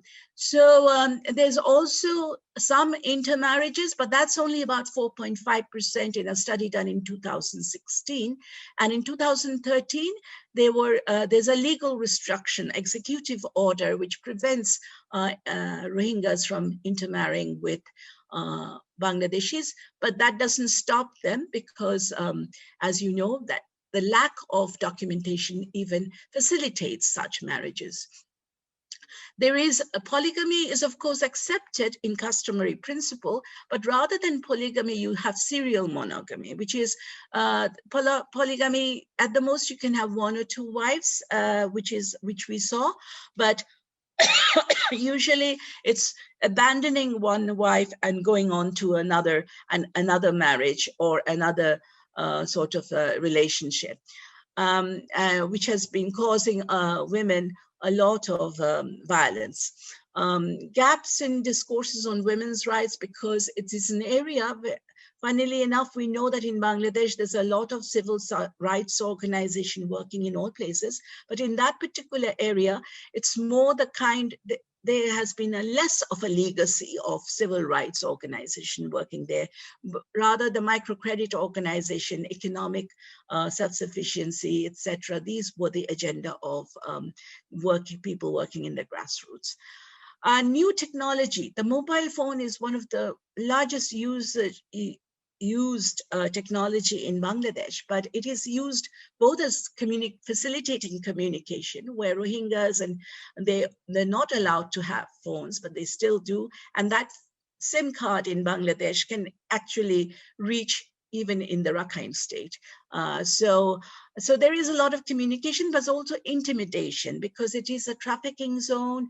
A lot of extortion are made on the phone, and also, in terms again of conjugality, a lot of these non-stamp marriages, which is sort of non-legal marriages, are taken place through phone conversations and through getting to know each other through the mobile and luring people out and into sort of a illicit affair, and then leading on to a illicit kind of a marriage.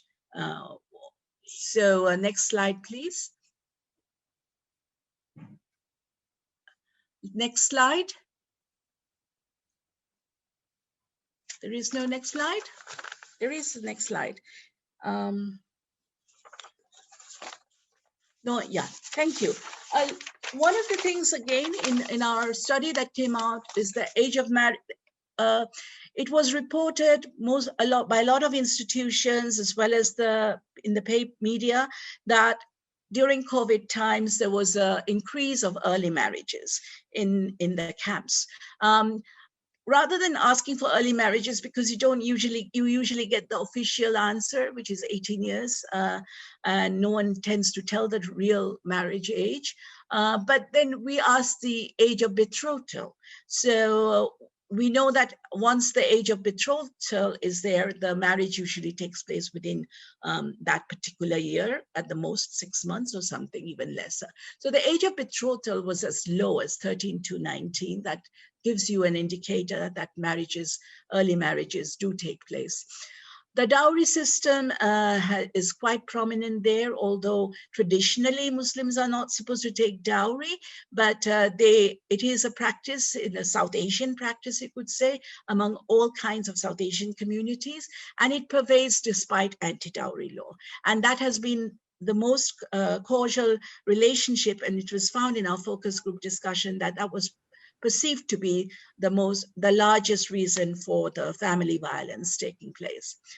It is a trafficking zone, although it has reduced in number till it has its highs and lows.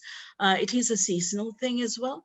So family members, including children, are often used, and trafficking means both, all three, trafficking in drugs, which is yaba, is the drug that is being trafficked from the Myanmar into Bangladesh, is used as a transit zone. It is human trafficking. People are taken outside, both Bangladeshis and Rohingyas, into other countries, as well as sex trafficking that takes place both internal to the region as well as outside. So, and here we see family members are often carriers or used as carriers or forced as to be carriers, and even in danger of being trafficked themselves. Post-traumatic stress is something that we found quite common in the cases of of the battering and domestic violence. And this is that men in refugee camps often resort to a second marriage by their own, men have said that, as a release or as economic benefit. If they have, under the customary laws, if they have more than 2 wives, you can have one wife working outside, a Bangladeshi wife working outside for wages, which you derive benefit from, as well as you can have a Rohingya wife as well. So the next slide, I think it's the last one. Yeah. So what are the lessons? Basically, is that we do have to look at gender-based household dynamics, even in terms of distribution of resources, relief. So it's that even if you give the same allocation and you're transparent and highly accountable in all sense, that you are giving the exact kind of relief that was meant, you're not wheeling and dealing about it, but even then, the household dynamics might deprive the weakest members of that household from enjoying that relief, and it may not go to her or the children or whoever is there in that is being discriminated. Social cohesion is something that is always talked about in these, but it's not looked at it from the lens of diversity. And by diversity, I mean gender, multi-ethnic, multi-religious, local customary practices. Often it is just, oh, they are Muslims, we are Muslims, and therefore it should be all, that's our social cohesion. So religious cohesion is taken instead of diversity. And that really goes against the grain for anything from a feminist perspective. Because that region is quite a highly diverse region. There are Rakhines in Bangladesh, there are Buddhists in Bangladesh, there are Chakmas and Marmas, indigenous people in that particular region.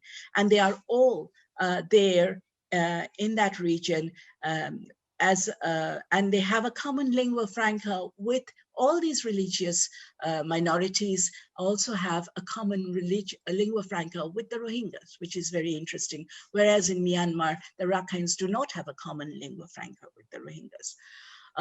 And that is the Chittagonian dialect, basically. So prevention is as important as protection. So this is a very important lesson that we learned from the early warning system. And finally, support for SGB should be considered as critical services during emergency. For example, in the pandemic situation, emergency services critical services were allowed to go into the camps when lockdown happened. And among the critical services were food delivery, sanitation, health, but not gender-based violence. So lawyers who were looking or having an oversight of the arbitration system of access to justice for gender-based violence and other kind of violences going in the camp, they were not allowed to go into the camp for months at a stretch. And it was only when protection services were revived that the SGBV became another agenda through which you could enter the camps. So in any critical service, the SGBV should be an integral part of it. Thank you very much. Thank you.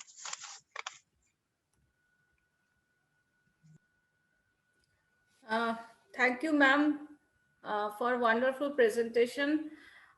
Really, when the majority people are in distress, I don't know what is happening with the minority population, and you are talking about the refugees, really, because last year, I think in Feb, I also visited Delhi slums. Some small number of Rohingya refugees are there, I think you know. And also small number of them are in Bonga side of West Bengal also. So it's really, I don't know what happened to them in pandemic situation. Anyway, thank you, ma'am.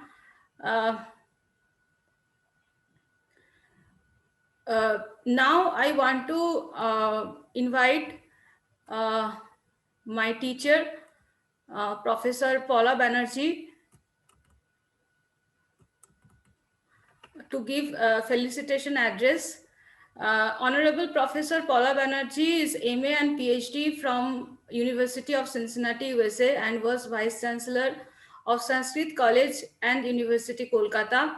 Previously, she was Dean Faculty of Arts and Professor and Head Department of South and Southeast Asian Studies, University of Calcutta. She is at the International Editorial Board of Journal of Refugee Studies, Oxford University, and editor, Refugee Watch, Calcutta Research Group. She was Fulbright Scholar and published 14 books, 32 research papers, and 8 reports from Sage, Routledge, etc. She received Wiscombe Award for helping and research on women in security, conflict management, and peace. Over to you, ma'am. Paula Di. Thank you so much, Nandini. It's always a very proud moment when my dear student Nandini invites me to speak. This is a wonderful forum. I've been listening to a number of lectures. Thank you very much. Today, I have decided to talk about the violence faced by migrant women in India, rather in South Asia, because if I just want to concentrate on India, it's very problematic because the borders are so porous that it's better to talk of South Asia. And I will talk a little bit about what happened to migrant laboring women last year over the long 2020, as we are saying now. Well, the first lockdown of India was announced by the Indian Prime Minister, Narendra Modi ji, on 24th of March, 2020. Now, that was the first time probably people like me who've been working in this field, but who are not so frontally aware of statistics. But you know, that was the time when suddenly statistics became important. We confronted the fact that even I did not know, I'm sure most of my students didn't know, that India had over 400 million migrant workers, or rather workers, of whom 139 million were migrant workers. Now, if one looks at the statistics, then over our workers, and over 1% of Indian population are migrant workers. And their position particularly became really, really precarious. When the virus started, when the COVID-19 attacked us, the thing that became very visible was the fact that it was touted around as the great leveler. And I remember newspaper articles with the heading that prince and paupers alike are getting sick with COVID. So it is the great leveler. 1 year from that now, today, with millions of people afflicted and dying, we have found out that it is not the great leveler. Sad as it may that a lot of very wealthy people have been afflicted from COVID-19 and have died, and we mourn all of them.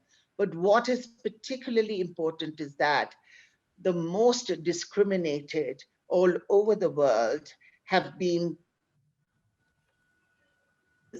pandemic.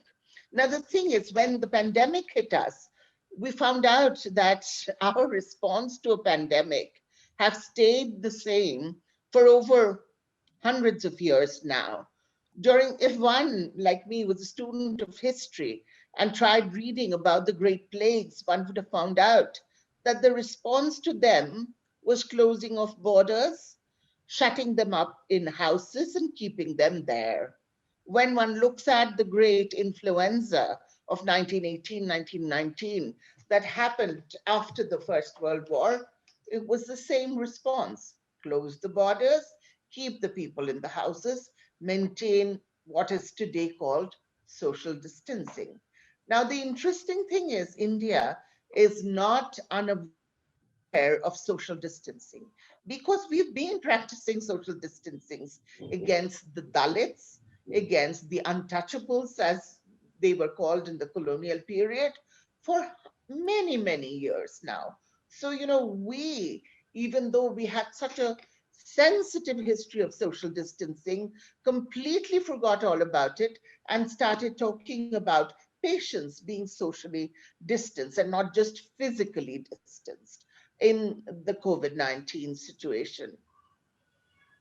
On, let's say, on March 24, 2020, we saw an amazing phenomena. Thousands upon thousands of people, men and women alike, women particularly carrying babies in their laps, dragging their meager possessions and trying to get some kind of a transportation from the major bus stations and the train stations to go back to their villages. But they were not allowed because buses by then had stopped, and so had the trains. The migrant workers, particularly migrant women workers, I will talk about the case of a woman called Poonam. Poonam had come to a village from a village in Haryana to New Delhi. She wanted to get into the service industry, particularly the entertainment industry, and wanted to become a singer. But Poonam's training and her skills was not enough to invite people from the big entertainment industry in India. So she ultimately got a job in what was called a beauty parlor, a place where you go to have your hair set and become a makeup artist, something of that sort. And Poonam was earning something like 12,000 rupees. With the lockdown, after 1 month of service, she was asked to return. The owner of the beauty parlor told her that she did not have any job anymore because there were no clients and she was not given any salary whatsoever. So Poonam, who was staying in New Delhi, found it impossible to stay there for any length of time.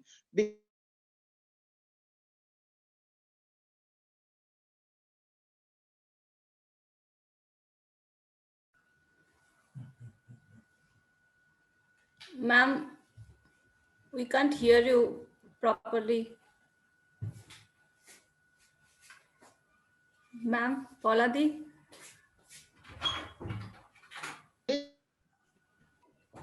Paula di, can't hear you Yeah, properly. now can you hear me? Yes, ma'am. Please continue. Sorry for interruption. Still not, ma'am.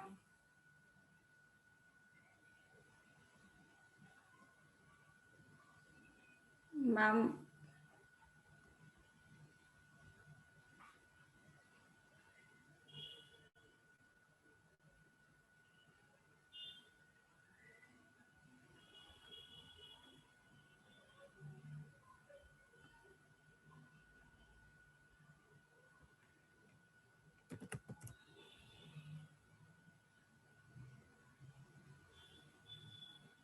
Yes, ma'am. Now you are co-host again. You can unmute yourself. Ma'am, please unmute yourself first.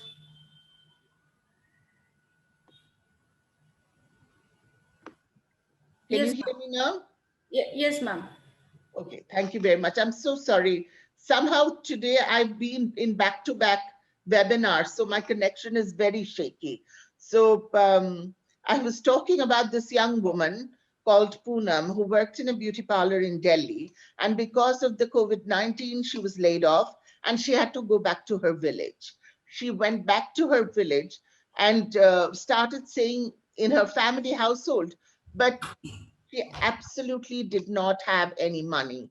Her mother, who was looking after two of her younger siblings, was trying to get some kind of money, but the mother used to work as a seamstress, but again, she did not have any contracts. So Poonam was forced out of her house once again to go back to the big city, and now she joined domestic service. So, what happened to the 139 million migrant workers that were there in India was first a huge problem about how would they return, because the big city that employed them as essential workers were the places from there they were completely shut off and asked to go back, because there was no money whatsoever for them to even carry on for a month or two.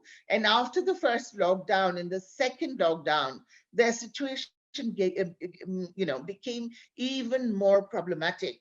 So a lot of them again went to the train station, bus stations, could not find anything. Many of them started walking back.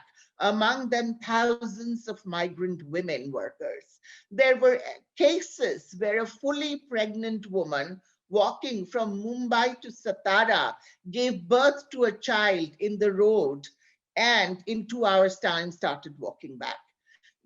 So they thought that for a life of dignity, they had to go back to their villages and stay there.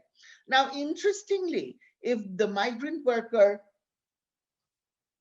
was male, that migrant worker was most often than not accepted back in the village, though forced to go through the quarantine period, forced to suffer the indignities of village folk, telling them that they're not really wanted. But when the migrant worker was a woman, it was even worse, because a woman, usually her parental home still accepted her, but her marital home often closed the door to her, saying that she is no longer welcome in that area. So many of these workers who were migrant workers, who because of their ability to render money back or remittances back, was at one time considered by the villages they lived in as essential workers. But after the pandemic, they became the so-called the socially distanced, because the villages did not want to take them back. And interestingly enough, the borders within the state became something like international borders.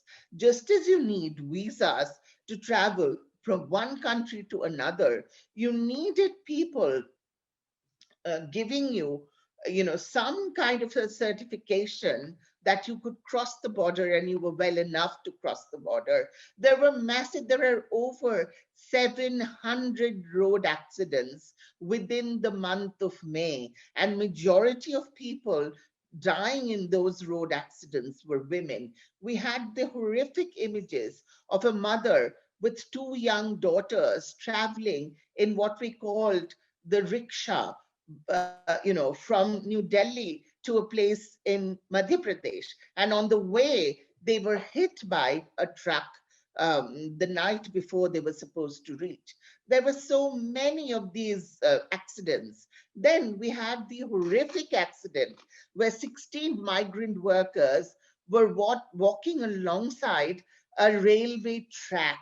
The railway track was supposed to be their marker, and they were walking back. They got exhausted, in their journey. Now, interestingly, they thought that all the trains had stopped. Part of it was true. The passenger trains had stopped, but the goods trains were running, and they did not have this crucial information. So they laid down on the tracks and tried to, get a couple of hours rest. And that proved to be completely, not just problematic, but fatal for them, because all 16 of them were killed by a goods train. At that point of time, the government of India started what was considered as Shramik Special, or trains for the laborers. It was the petri dish of infection. Thousands of laborers were packed in those trains, and women were particularly vulnerable because there was very little water, very little food in those trains given for these migrant workers, and women were last to access these amenities because there was literally a fisticuff going on for resources, and women carrying children were very, very vulnerable. It was amazing, a photograph of that sort of went through all those internet sites where a woman carrying her young child got down at a platform and literally died because of dehydration. And the child was completely lost, trying to shake her mother up and trying to wake her up. So, you had all these horrific images. Then we started getting problematic newspaper reports and other kinds of reports that the situation of Indian women was particularly vulnerable. Now, internationally, we found that among the people dying, more men were dying. But in the case of India, among those afflicted with COVID over the 2.1% men died, but 3.9% women died. Why did this happen? For one, 80% of South Asian care workers are women, and equal number of frontline workers were women. Women are employed because of their, discriminated social and economic position already existing in the case of South Asia. Women are employed in the most hazardous of industries. And for example, hospital waste. Hospital waste, most women are people who gather the hospital waste. And, again, among the nurses, the nursing staff, more than 70% of the nursing staff of all COVID hospitals are women. And now let us come to what we call the Asha workers. India has about 1 million Asha workers, and most of them are women. Now, Asha workers at a time when there was a lockdown, when there was no other resources for healthcare of people in the villages, it is the women or the Asha workers, women who were arranging for midday meal for the children, who were traveling from household to household to look after the condition of the villagers. And these Asha workers did not even get surgical masks. They did not, they were asked to take a piece of cloth and wrap it around in a way so that they could protect their nose and mouth. They were not even given training of how to deal with a pandemic situation. And yet these Asha workers did not take leave. They supported during the pandemic. We interviewed many of these Asha workers for a research paper, and we found out that they were supervising the condition of 25 households per day. And in this tremendous heat, in the summer, Indian summers in North India, these Asha workers were traveling from village to village, looking after household to household people who were, afflicted with COVID or not, but suffering from other health hazards. And these Asha workers were looking after them.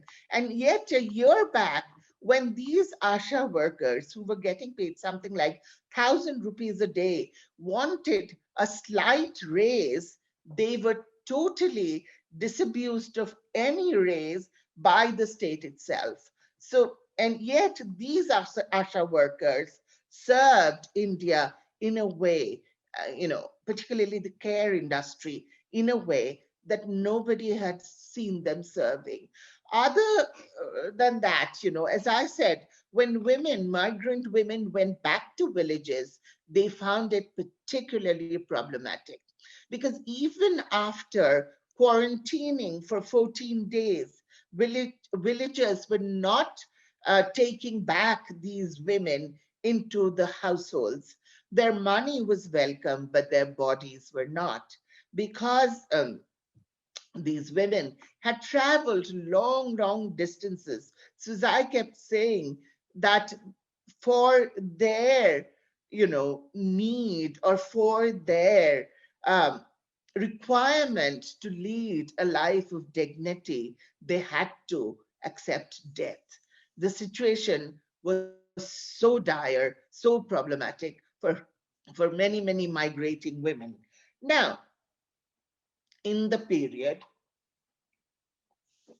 when there was a lull and these women went back to the villages, again they were told, and this is happening in village after village after village in India. These women, particularly young women, young adult women, and we are told today 45,000 young adult women from villages in Bengal are being forced to return to the big cities to work.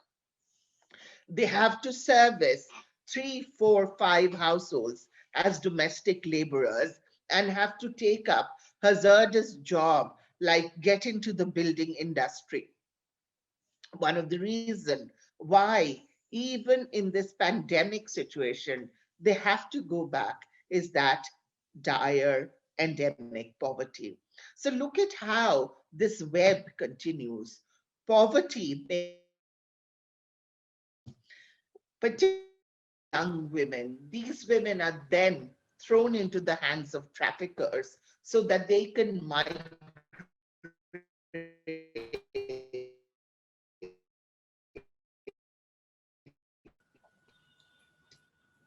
Ma'am. And go to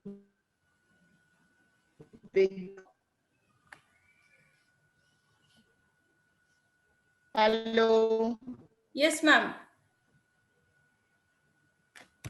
Nandini, can you hear me? Yes, ma'am. So I'm wrapping up. My internet connection Your net connection today is that the money economy has changed. Kolkata is Stable far job. better than Alwar, but it's really pathetic condition. Yeah, I'm so sorry.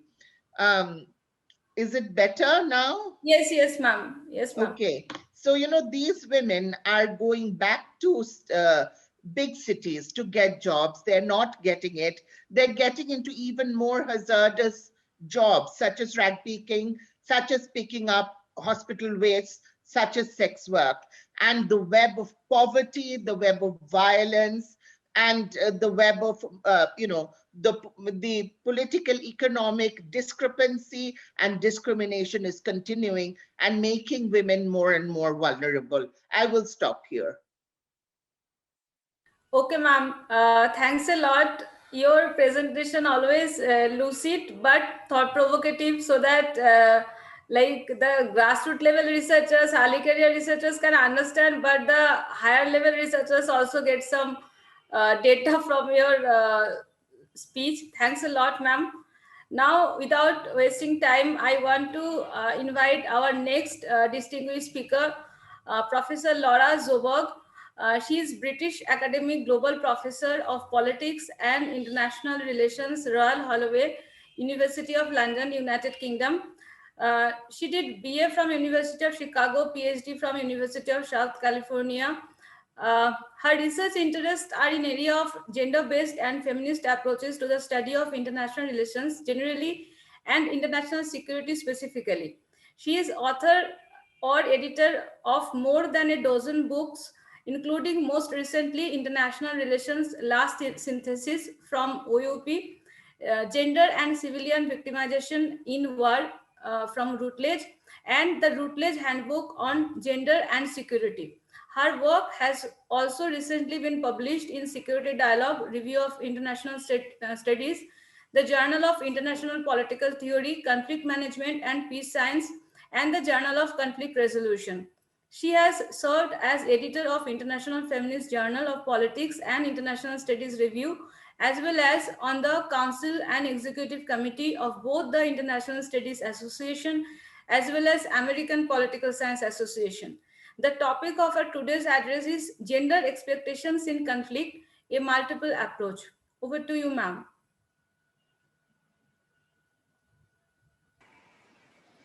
Okay, I'm gonna work on sharing my screen and hope that that works out okay. Yes, ma'am. Now you are the co-host, so you can share your screen. Okay, let's try it.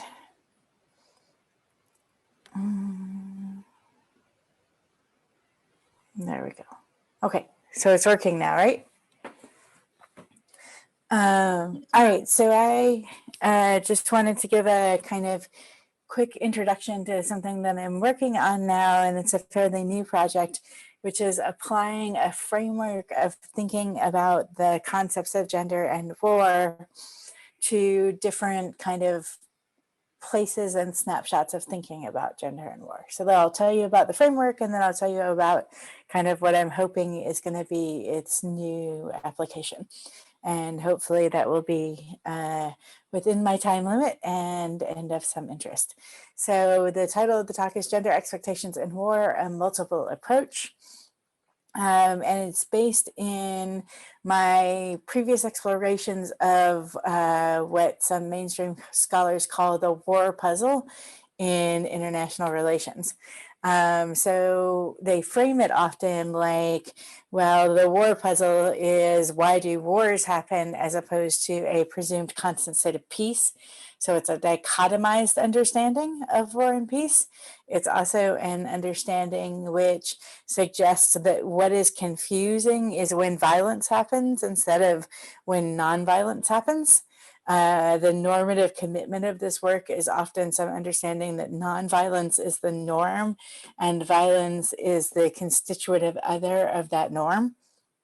So often in that war puzzle, IR scholars call it something called the levels of analysis, which you've probably heard. It's a fairly boring framework that suggests that you can look at this question from the structural level or from the state level or from the individual level, as if all of those things weren't intimately interrelated and completely inseparable. One of the things that I've done before, kind of where this framework comes from, and I'm going to talk to you pretty briefly about it, but is kind of interrogate the system level of this war puzzle framework. So, as I attempt to, so in that system level, all right, there we go, there's my slide.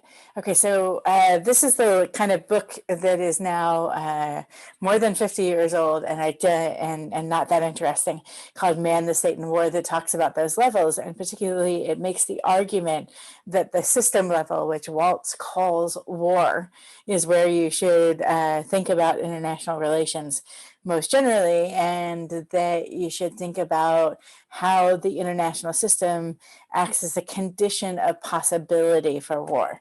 Particularly, he makes the argument that the international system is anarchical, that is, that there is no world government, and that is a necessary but not sufficient condition for the existence of war in the international, and by extension, actually, in many realist views, the domestic arenas, which of course, in many realist views are also fully separable. Another problem that gender analysis has with them, which is that the idea of the world being completely different outside state borders than inside state borders is not how gendered bodies actually experience it. But either way, he makes this argument that at the system level, you can understand anarchy as a condition of possibility of war. And of course, feminist scholars, and I've just made one example in the PowerPoint, have made the argument that across all of these levels of analysis, there are gendered implications that we have to understand in order to understand what's going on in people's lives, in states, and in the international system. And particularly feminists have been rightly critical of this system level analysis, saying that it dehumanizes, de-individualizes, and masculinizes the way that we see and understand war and conflict, because our conversations go from talking about how people experience wars to talking about them in the abstract. If you remember Carol Cohen's famous articles in the 1980s, one of the main arguments she makes is that once you hear and talk about war and conflict in an abstract way, you find yourself caught up in that abstraction and almost incapable of understanding the human consequences. So that's a critique that ends up being pretty salient and something on which a lot of feminist work on war and security is built. So about a decade ago, I became interested in not detracting from that work at all, but questioning the leaving of system level analysis to the realists who have such a partial picture of it. And I wanted to kind of argue that there is also a system level gendering of not only war and conflict, but relations in the international arena. So I wanted to ask kind of questions about the fundamental assumptions of system level analysis and the fundamental assumptions of feminist work that in critique of system level analysis didn't address kind of the traditionally understood system level. So I fully agree with, I think every feminist critique of system level analysis I've read, although it could be proved wrong that there's one or two that I don't agree with. But I think that to me, it was really important to then also do feminist system level analysis. So kind of going back to the fundamental framework in Waltz, in part because that fundamental framework remains a lot of the understanding of not only neo-realist, but also neoliberal understandings of conflict. I wanted to talk a little bit about it. So particularly, there's this kind of analysis, not only in Man, the State, and War, but also in Theory of International Politics 20 years later, where Walt says that when you are looking for structure in the international system, you come face to face with the invisible. So you look and you can't find any structure. And so when you come face to face with the invisible, then you realize that the structure is anarchical. So on one hand, I am with Waltz that when you look for structure in the international system conventionally defined, which is government and governance, you don't find it. On the other hand, I think anyone doing gender analysis realizes that when you come face to face with the invisible, you don't find nothing. In fact, you find invisible structures of power, which have massive ramifications on people's lives. So that kind of led me to suggesting that one of the problematic assumptions in this literature is the understanding that just because you can't see structure, it doesn't exist. And in fact, often structures of gender inequality, structures of race inequality, structures of class inequality are not written into some law or put into some government, but those structures nonetheless do exist.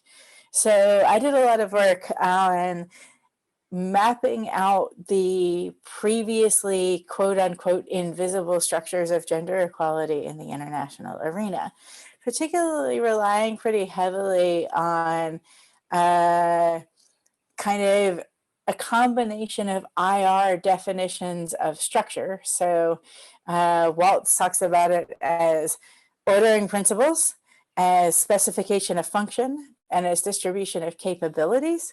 All of those things seem to me to be clear in invisible structures in international politics, in terms of gender, in terms of race, in terms of national origin, in terms of the global South-North divide. All of those functions of structure seem to be being played out in race, gendered, and colonial power relations. So I rely a lot on work from organizational sociology. So this is a quote from Joan Acker, actually, and I'm not going to read it, but I'm going to leave it there while I talk about it, which is an understanding that gendered organizations are organizations where the distribution of not only power, but also responsibility and benefits exist on the basis of gendered lines. And within this understanding, organizational sociologists suggest that you don't have to have rules based on gender that are explicit for organizations to be organized on the basis of gender, which is how I read then system level analysis in the international arena. So I want to make the argument that the international arena is gendered. There we go. And what I want to do is suggest that that means that in the international system, that is among states and then across state borders, advantage and disadvantage, exploitation and control, action and emotion, meaning and identity are patterned in and through terms of distinctions between male and female, masculine and feminine.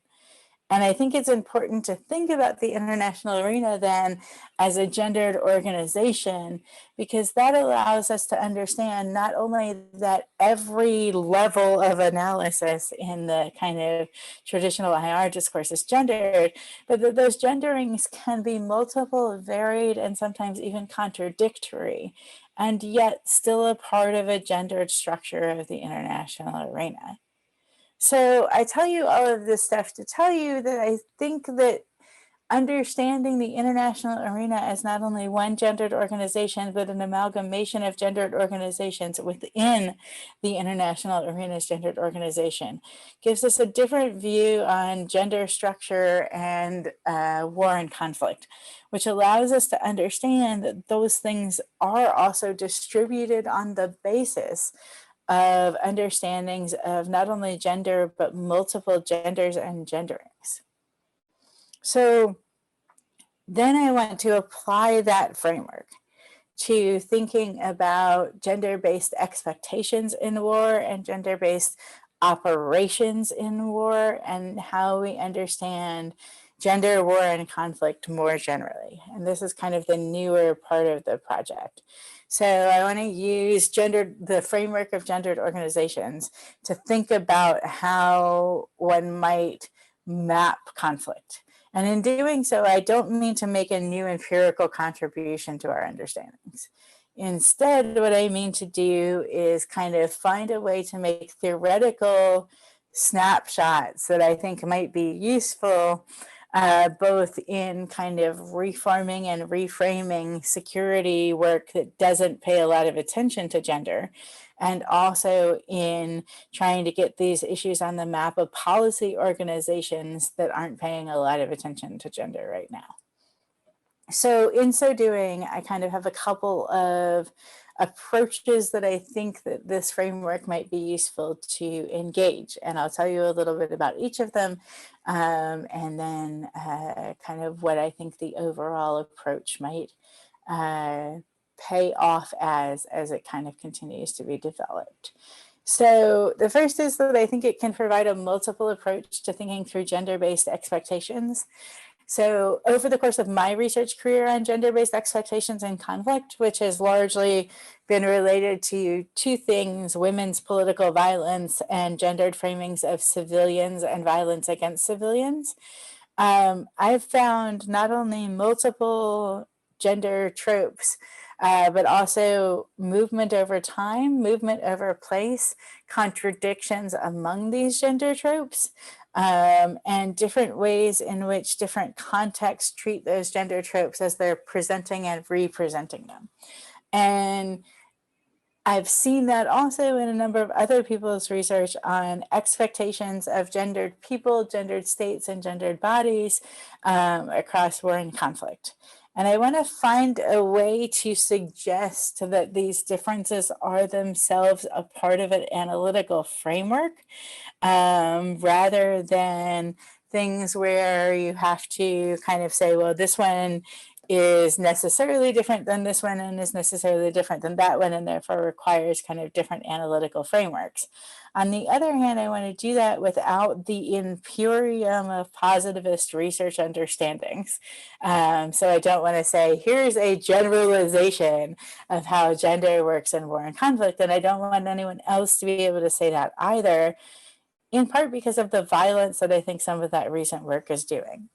So the middle ground I'm looking to find is this framework where you understand gender as a structural distribution framework without needing to pigeonhole a particular understanding of gender when you understand that, which I think can provide what I think is a multiple approach to understanding gender-based expectations as differing, different, and sometimes contradictory, but often still gender-based. To me, that would contrast with kind of some of these rising frameworks of national security feminism, while maintaining a number of the political commitments that I think are really important in doing gender analysis of war and conflict. Second, I think that it forefronts gendered expectations at all, quote, levels of thinking about war and conflict, particularly gender-based expectations as we understand the behavior of organizations, states, and international organizations. So often gender-based expectations are studied at the individual or small group level. And when gender-based expectations are studied at the international arena, often they're studied in ways that don't discuss it as gendered expectations.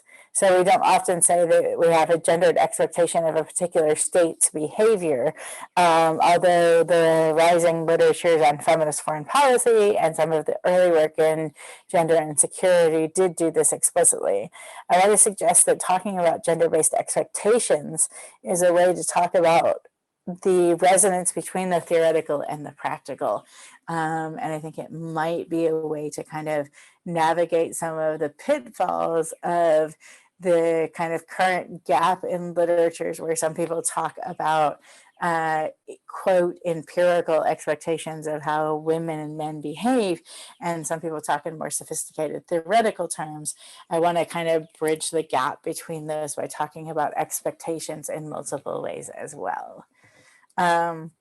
And then third, kind of it invites a redefinition of some of these core concepts in the mainstream literature. So it's not that I think these concepts are poorly understood in the feminist literature, in fact, quite the opposite. But it is that I think that sometimes those things get lost in translation, I guess is the best way to say it, because we certainly are often speaking a different language, with the operationalization of gender in not only mainstream politics and IR literatures in kind of the Western world, but also in some international institutions' understandings of sex, gender, war, and conflict. So I am thinking that if we think about this gendered organization framework as highly relevant to how we define war and conflict institutionally, in addition to how we analyze war and conflict institutionally, then there's a significant kind of theoretical real estate for rethinking how it can be communicated that gender matters however you look at war and conflict and across whatever level. So to me, I want to take this framework that I previously used to think at the system level and suggest that it has the potential to serve as a bridge in deconstructing some of the more harmful and more violent understandings of war and conflict that have been framed as genderless in national governments, international organizations, and mainstream IR analysis. So that's kind of my first take at it, and hopefully you will see more of this take at it, kind of expanding this framework as I continue to work on the project. So I think that I have taken my 20 minutes, and I will therefore be quiet and listen to all of the fascinating other discussions. I've really been privileged to be a part of listening to others' talks, and I look forward to learning more. Thank you, ma'am. Really, what to say? You wonderfully explained gender-based expectations around the meaning, causes, practices, and consequences of wars and conflicts. Many of the things I think many of us knew, but now we are forced to see the things in a different way. Thanks a lot, ma'am. Now I want to invite our next speaker, Dr. Tiina, who is a senior researcher in international relations at the University of Lapland and adjunct professor of international development studies at the University of Jyväskylä, Finland. In her research, she has engaged with women's rights activists and Islam communities in Nepal and Bangladesh, anti-eviction movements in India, asylum seekers in Finland, and anti-war activists in UK. She has been visiting scholar in India, Nepal, Bangladesh, and many more places. Her research interests include activism, social movements, development, forced displacement, and so on. She is the author of Globalizing Resistance Against War from Plesch and co-editor of Oudraat's Methods for Decolonizing Participatory Research. The title of her today's address is Feminist Perspective on the Pandemic, Visibilizing Inequalities and Strengthening Solidarities. Over to you, Tiina.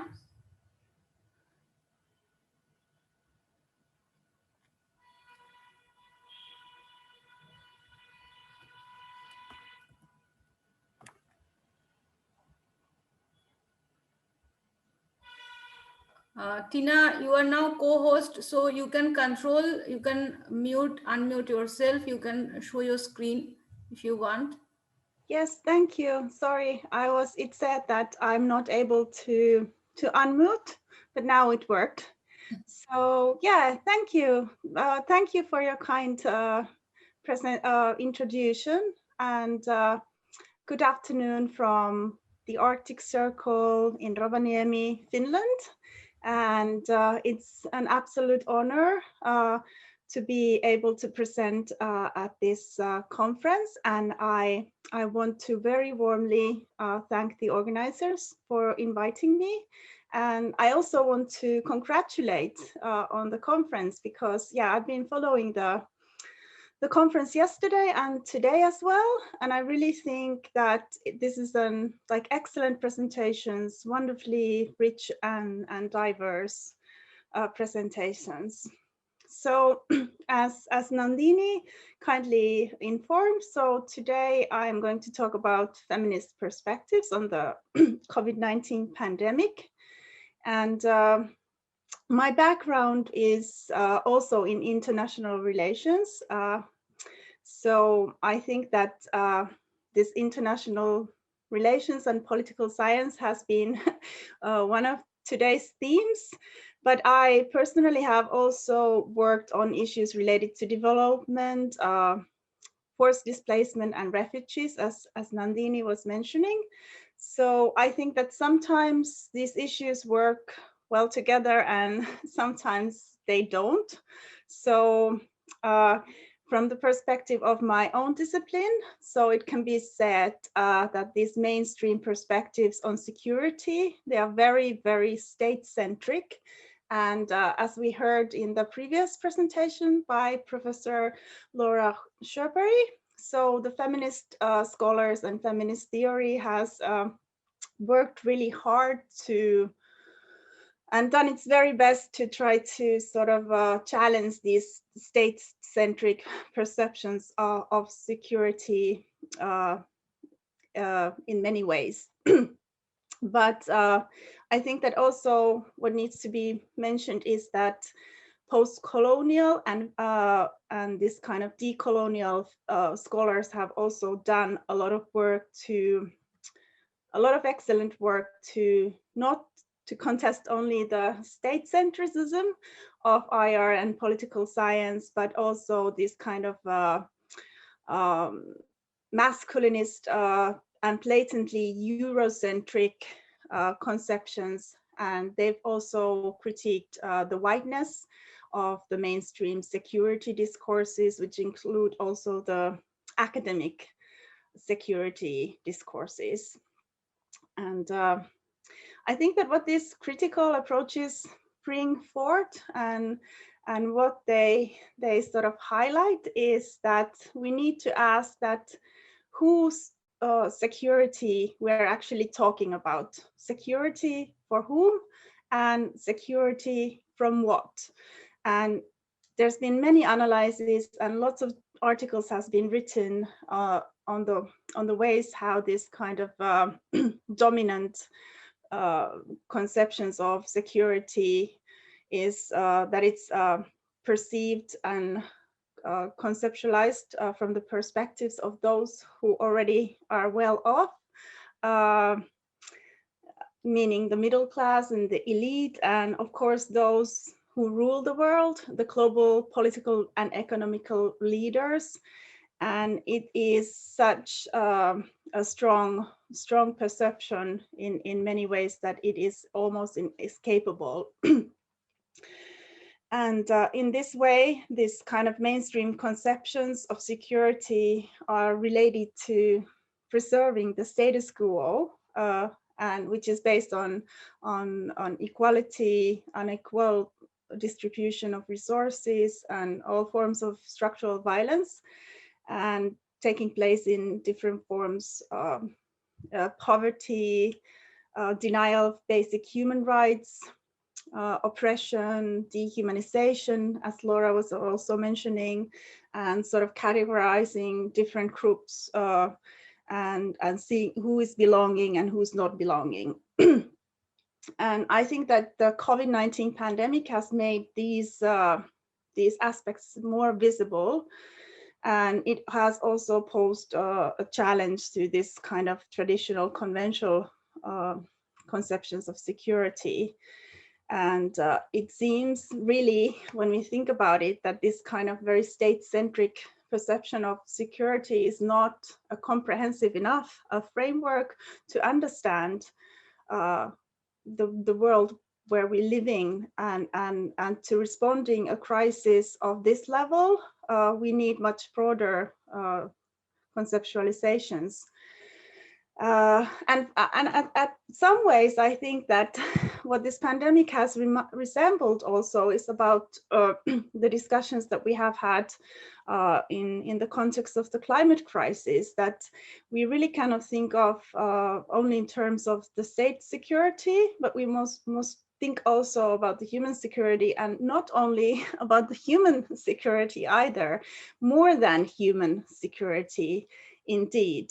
And in this way, I see that there are also interlinkages between the discourses on security that are related to the pandemic, and also these critical discussions on the Anthropocene.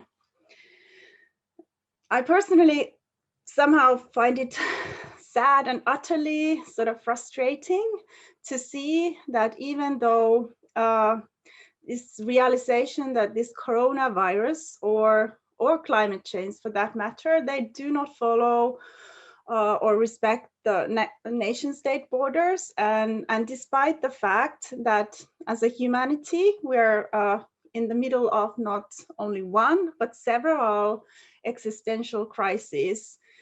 So this has not stopped the states from utilizing conventional security measures, which include violence and often militaristic sort of attempts to control populations.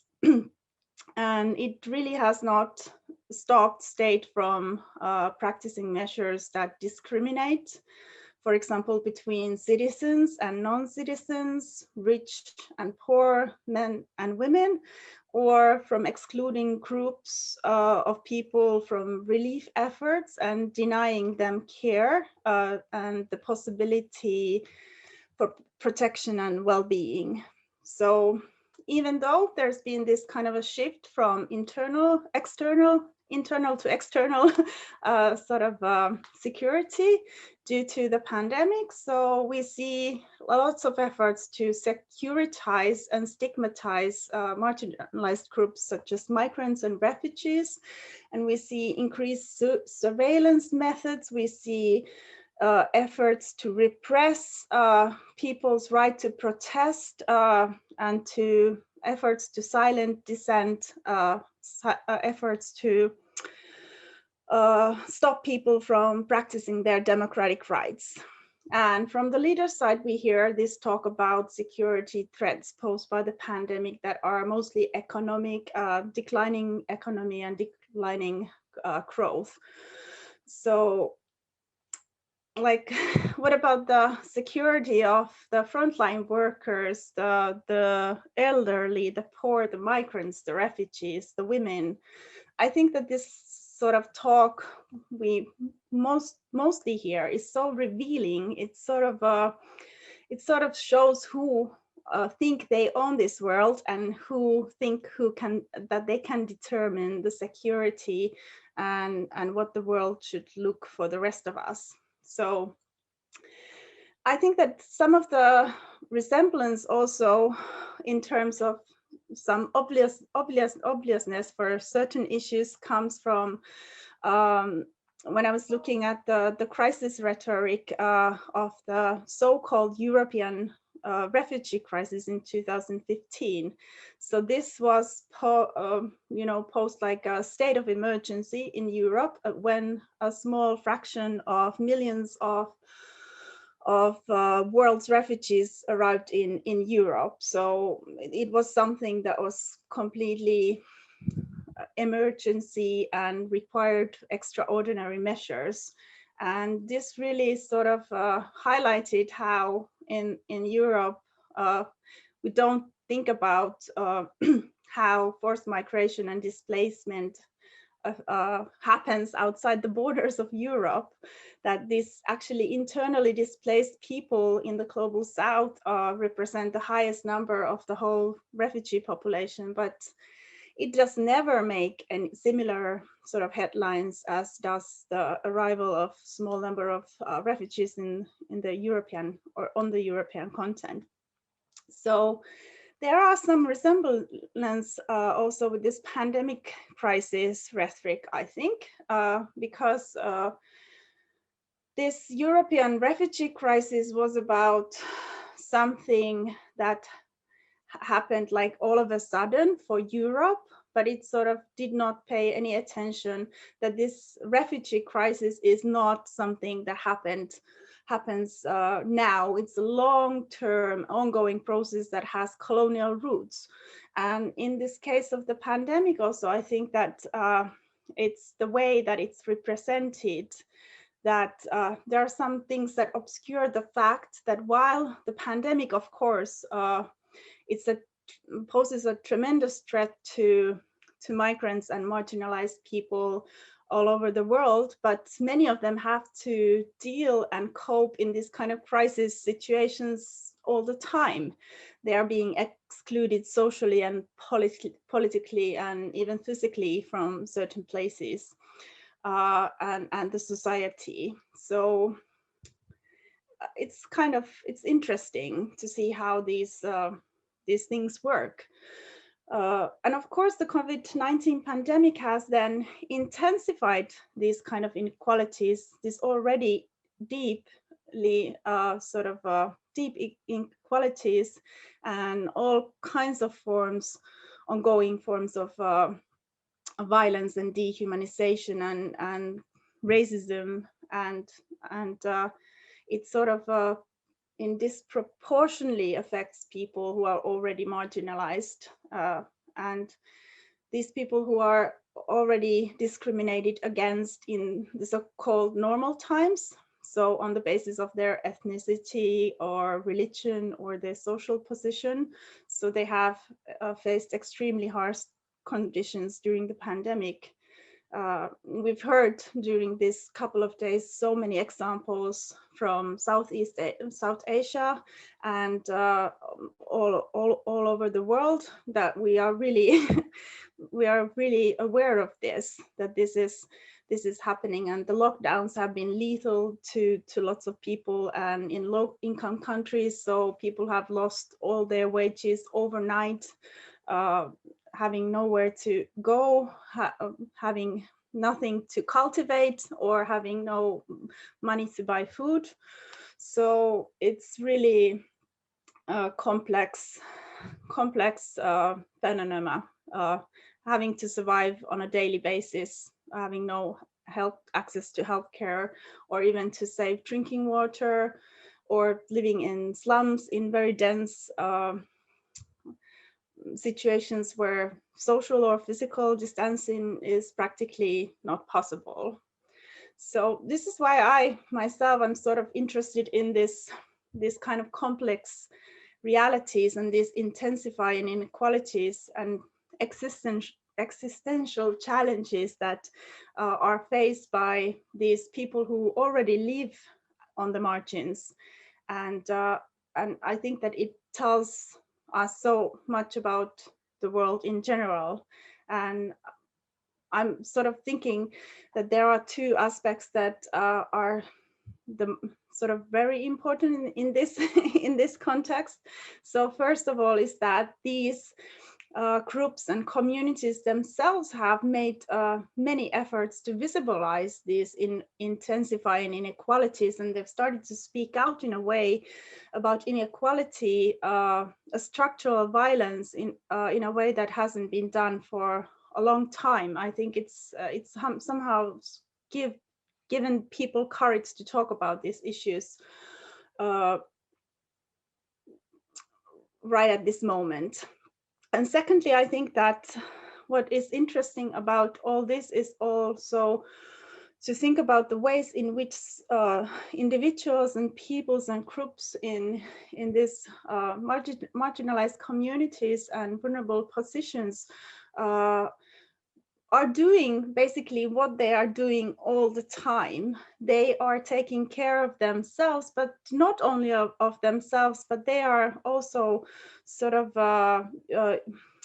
engaging in all kinds of mutual aid efforts, and they are using their solidarity and their skills in survival strategies and coping skills to help others in similar situations. So I think that this is really something that needs to be highlighted as well. It's like, in addition to taking care of their families, their extended families, the elderly, and communities, so women especially, so they are doing some multiple level works, and they are also working in the front line of the pandemic as doctors and nurses and volunteers and NGO representatives and all that. So I really think that this term essential worker, it's also something that has been, we have started to use now during the pandemic. But I think that, as Arundhati Roy mentioned, so at the same time that these workers in the front line and these women and other feminized sort of subjects who are in vulnerable positions, so at the same time they're considered essential, but still they're disposable, and somehow they can be replaced or they're sacrificial. And the ways in which their importance is denied and has always been denied. So according to Roy, so this is sort of it tells about the sickness of the whole system. And yeah, she uses, of course, strong words, but I agree with her. And Arundhati Roy has also pointed out that in India, for example, it was not the working class or the walking class that brought corona to India, but it was the flying class. So it's also important to remember that even among the groups that might be marginalized, so they do not face similar consequences or insecurities due to the pandemic. And these many differences has been indeed discussed during the many panels of this conference from many perspectives. And these multiple marginalizations, which are like what the scholars who work on intersectionality, so they point out that that there are so many different categories that we need to take into account. So it's not only about the gender, it's also about the class, the caste, the age, race, ethnicity, religion. There are multiple layers to all of this. And there are intersections also, which play an important part.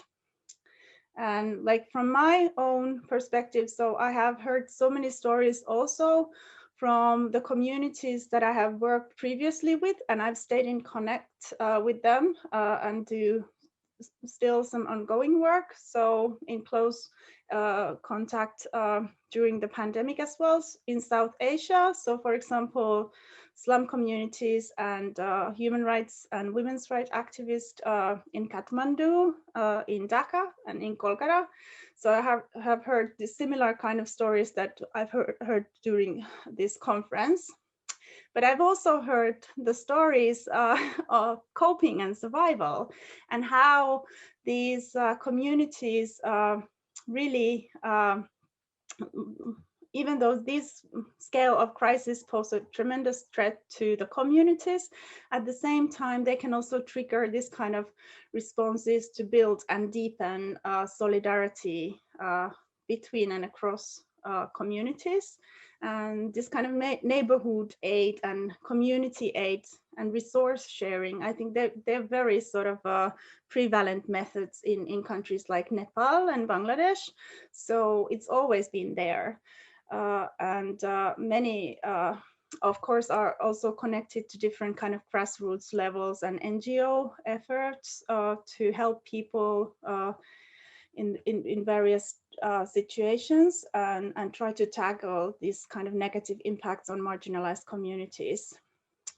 But still, like overall, I think that what I've heard and read and when I've been talking to people, so it's like despite these efforts, so many marginalized groups, including displaced women, for example, internally displaced women, so they've not been properly incorporated and included in many policy responses. And this, in my view, reflects this kind of general tendency that, especially in times of crisis, initiatives that would centralize the perspectives of this kind of displaced and marginalized women are quite few. And their knowledge and their expertise becomes sort of ignored and sidelined.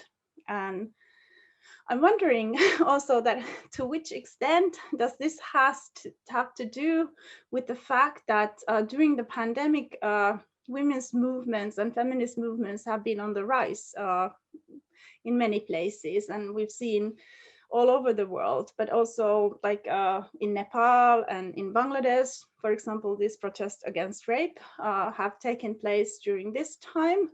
And it's like, yeah, thinking that, is there a connection there? And from the theoretical point of view, like thinking like in terms of Foucauldian power and resistance, so this is obvious interconnection between these layers. Where there's power, there's also resistance. And for me personally, this brings also the question of the role of the academy and the question of epistemic disobedience. So because post-colonial and decolonial scholars and feminists talk about the importance of revitalizing women's knowledge and wisdom that was buried under like the hundreds of years of colonialism, and that we need to challenge the ways in which these colonial power relations are being reproduced in these Eurocentric knowledges and Western epistemologies also in the present. And here I've used this kind of a term, decolonial feminist solidarity, trying to approach these issues. And I mean with it, the kind of, in the research context, I refer to this kind of knowledge practices that aim at visibilizing this kind of forgotten wisdoms and the silenced voices, stories and experience of displaced, colonized, marginalized, and other feminized or racialized subjects whose knowledge is considered marginalized or irrelevant, and trying to centralize their perspectives instead of the epistemic community or the expert views. It's very important to not disregard these contextual differences or to produce women as a singular object, subject, and to sort of acknowledge that the aim is not to know the others, but to support and to amplify the knowledges that have been buried under. So in this way, I think that I'm looking at this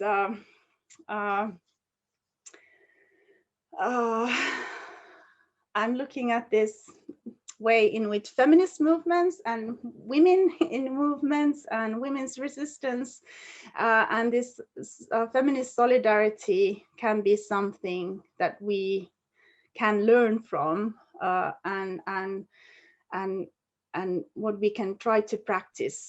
And I think that also it is good to remember that it's not without paradoxes of problems either. So that there's still in feminist scholarship also that there is Eurocentrism and this white savior complex.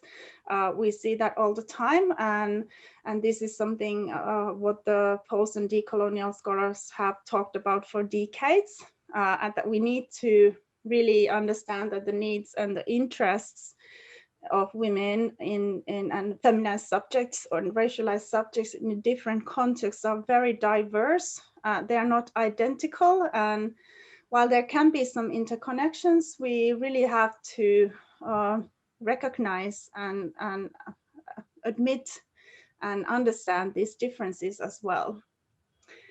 So I think that the feminist solidarity is still something I would like to say, because yesterday I heard this speech of my colleague here at the University of Lapland. So Professor Soile Veijola was talking about feminist solidarity, but in a very different kind of a context. But I think that she brought up a very interesting point, which I would like to share with you.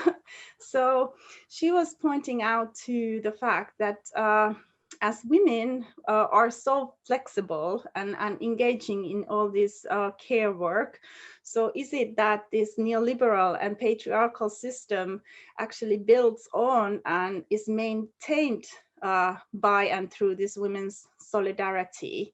So women take care of themselves and their communities, and they sort of patch up the failures of the system.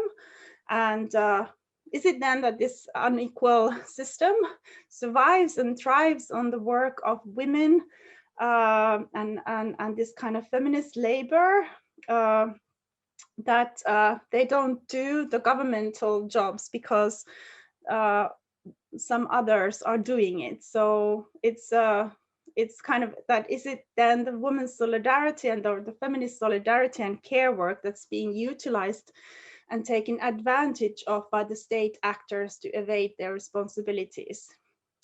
So I just wanted to bring that up because that was a really interesting point in my view that I just heard yesterday from my colleague.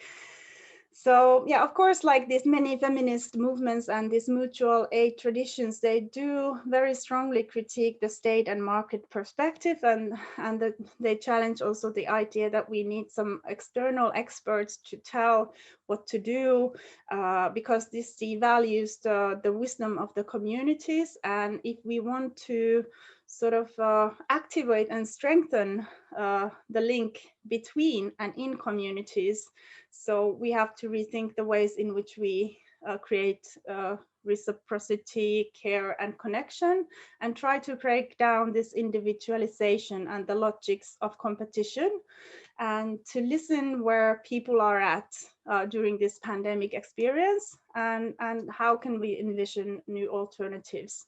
So my colleague Sara Motta, who works at the University of Newcastle in Australia, she's talked about this mutual aid as a very concept. If you don't mind, actually we have allocated only 20 minutes for speaking. Okay, sorry. Yeah, I didn't know that They're all enjoying your speech, but many guests are actually there and they have.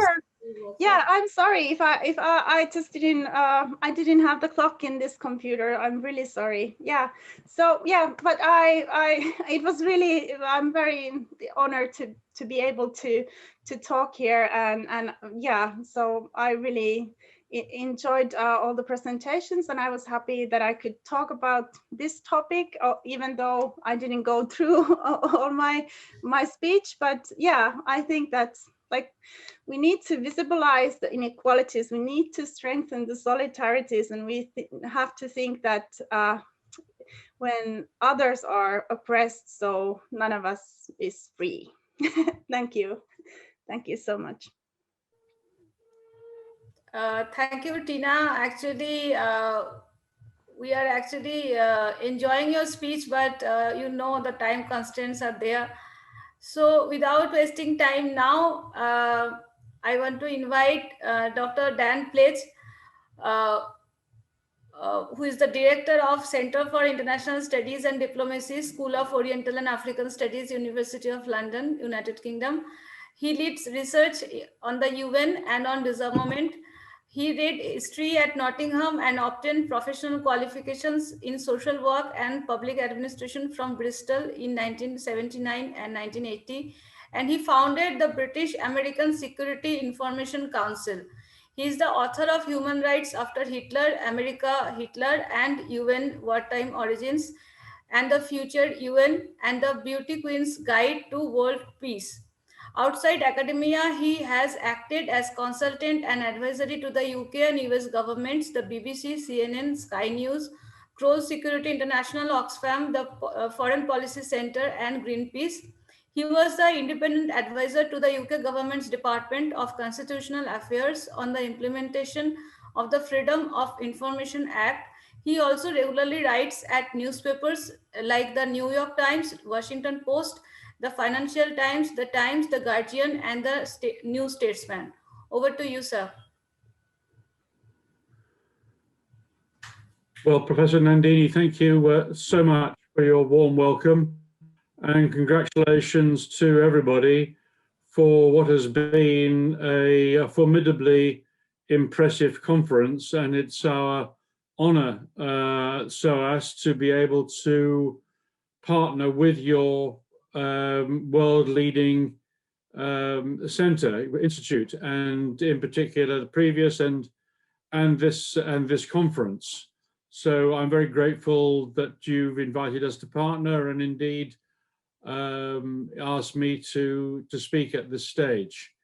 I want to speak about some of the research I've been conducting with a leading Scandinavian scholar, Professor Rebecca Adami at Stockholm, and Professor Amita Acharya at American University.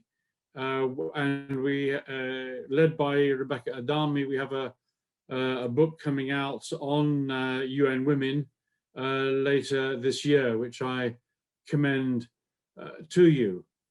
I want to talk a little bit about the history of women in the UN, and it's in placing it within the context of international relations theory and thinking as we developed it, and to offer you a concept which we've been developing, which I would call the restorative archaeology of knowledge.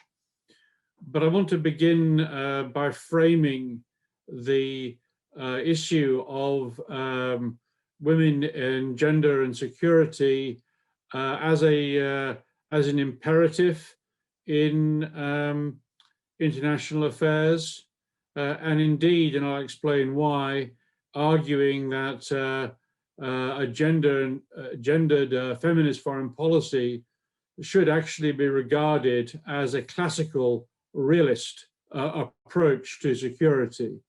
And the argument I would make is that it's a very common mistake across very large parts of international relations to talk of the anarchical society. And it brings to mind Albert Einstein's famous comment that nuclear weapons have changed everything except the way in which people think. And you can see this in the work of the great classical realist Hans Morgenthau. All of his earlier work is what is almost universally taught to students and which we study. But his latter work in the late 1960s, he has made a profound insight on the lines of Einstein. And this you see argued in his work on American foreign policy of the importance of the United Nations to US security, of arms control to US security, but critically, he says that societies have made chosen the wrong road in trying to incorporate nuclear weapons into society when they should be adapting society culturally to adjust to the existential threat posed by nuclear weapons. And in this, he is echoing the view of the non-aligned movement from Bandung onwards about the existential threat posed by nuclear weapons. But I would broaden that out, and I won't take long to do this. I try and say it very swiftly, that broadly speaking, international society and states came to see, as a result of one world war, two world wars, the bomb, and now the environmental crisis, that the central dilemma for human society is to deal with its self-destructive potential, that industrial society has produced a self-destructive capability, and how human society manages that collectively is the defining issue of our age. Now, this, of course, was the founding principles of international relations, but you see it all too often marginalized in international relations as it's studied and taught today. And so if you look at, for example, Morgenthau's critique and normative recommendation that a culture has to change to deal with the threat, the existential threat posed by the bomb, this takes you directly to the critique of Carol Kern, which I think one could see in this context as a classical realist critique of security policy in the tradition of the late work of Hans Morgenthau. Now, this is not a common line of argument. I certainly acknowledge that, but I think if you look at it, you'll see how powerful it is. And so when it came to the foundation of the UN system, which after all, weak though it may be, actually is a governing system, you see this brought into practice. And along with my colleague, Professor Weiss, we offer hopefully the philosophically catchy formula that this self-destructive potential forced ultra-realist Hobbesians, if you like, the Hobbesians who believe that we live in an anarchic world, have to fear Leviathan and so on, that Hobbesians of the necessity of self-destruction have to become Kantians in believing in perpetual peace. And this you see as at the end of the two world wars. You see it in numerous speeches by world leaders at the United Nations, and you see it in the structures of the United Nations itself, which place human security at the core of international security.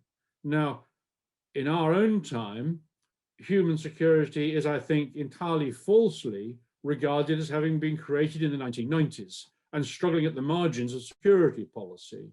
But a little further archaeology, a little further cultural context shows us that, in fact, these ideas were central to the founders at a moment of great catastrophe.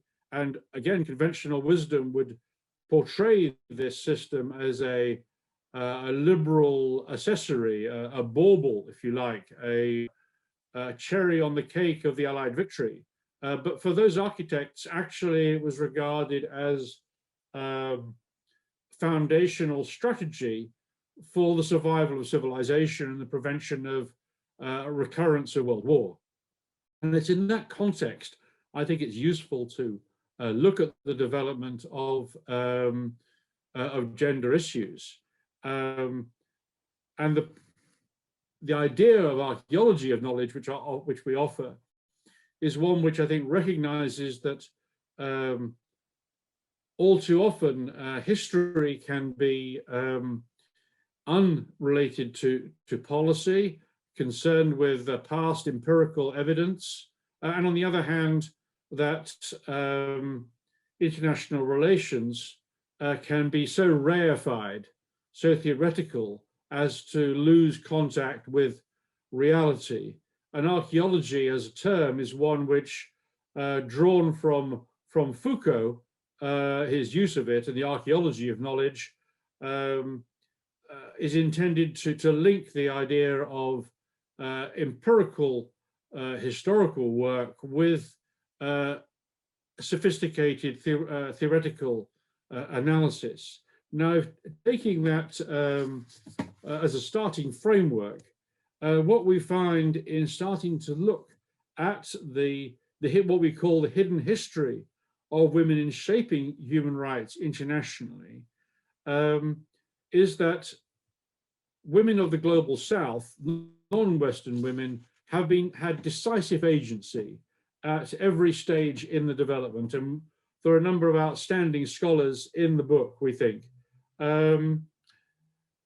Now, traditionally, there's a view critiqued by Patricia Owens very well that sees women really not having a voice in international politics. But the pioneering work of some of our young scholars, Elise Dietrichson and Fatima Sato, along with the Norwegian Toril Skard, have shown that right at the outset, the activity of Southern women, particularly from the Dominican Republic and Brazil in 1945, were the key agents, the key actors in ensuring gender equality in the UN Charter. And they detail this in a very vibrant way in their work. And this, of course, transforms the framework of the debate from being one where this is a northern hand-me-down of white Western women, Eleanor Roosevelt, Virginia Gildersleeve, and in fact, the Anglo-American women delegates were opposed to explicit reference to sex equality in the Charter, arguing, quote unquote, that it would be too vulgar to argue for it at that point. But undaunted, the Dominican Republic and the Brazilian representatives fought the issue on the conference floor, and perhaps with the recollection of the role of women in the conflict, secured victory in the Charter, without which many of the debates that we have explored today would have been hugely more difficult to have today without that framework. And again, analytically, one can often get the view that agency of the South can only be at the periphery. Northern agency is for North, key agency comes from the North, even on radical issues. But here's what we see is that key strategic agency in establishing what is now the hegemonic norm, albeit challenged, but the hegemonic norm of gender equality would not be there without the agency of Southern women. And certainly a lot of our students found this to be a deeply empowering experience. Some of our students from North Africa, for example, have explicitly talked about how, you know, they're brought up to believe that these are Northern, Western, white hand-me-down values with no place in their own communities. And finding this agency is, I think, extremely important. Now, I'm sure you are all aware, and forgive me if I am repeating what you know, but our great contributor, Professor Kushi, looking at the role of Indian women in the foundations of the UN, along with the work of Rebecca Adami herself, of course, sees a number of key women actors in both the Universal Declaration of Human Rights, in the UN Commission on Women, and in further debates. And if you look at the this impending volume, I think you'll see that in many cases, these women from the Indian subcontinent, India, and what is now Pakistan, were taking a very prominent role politically. They came from, as political activists, from their domestic movements, and were responsible for key language in the formulation of these key parts of the spectrum of United Nations documents on the development of women.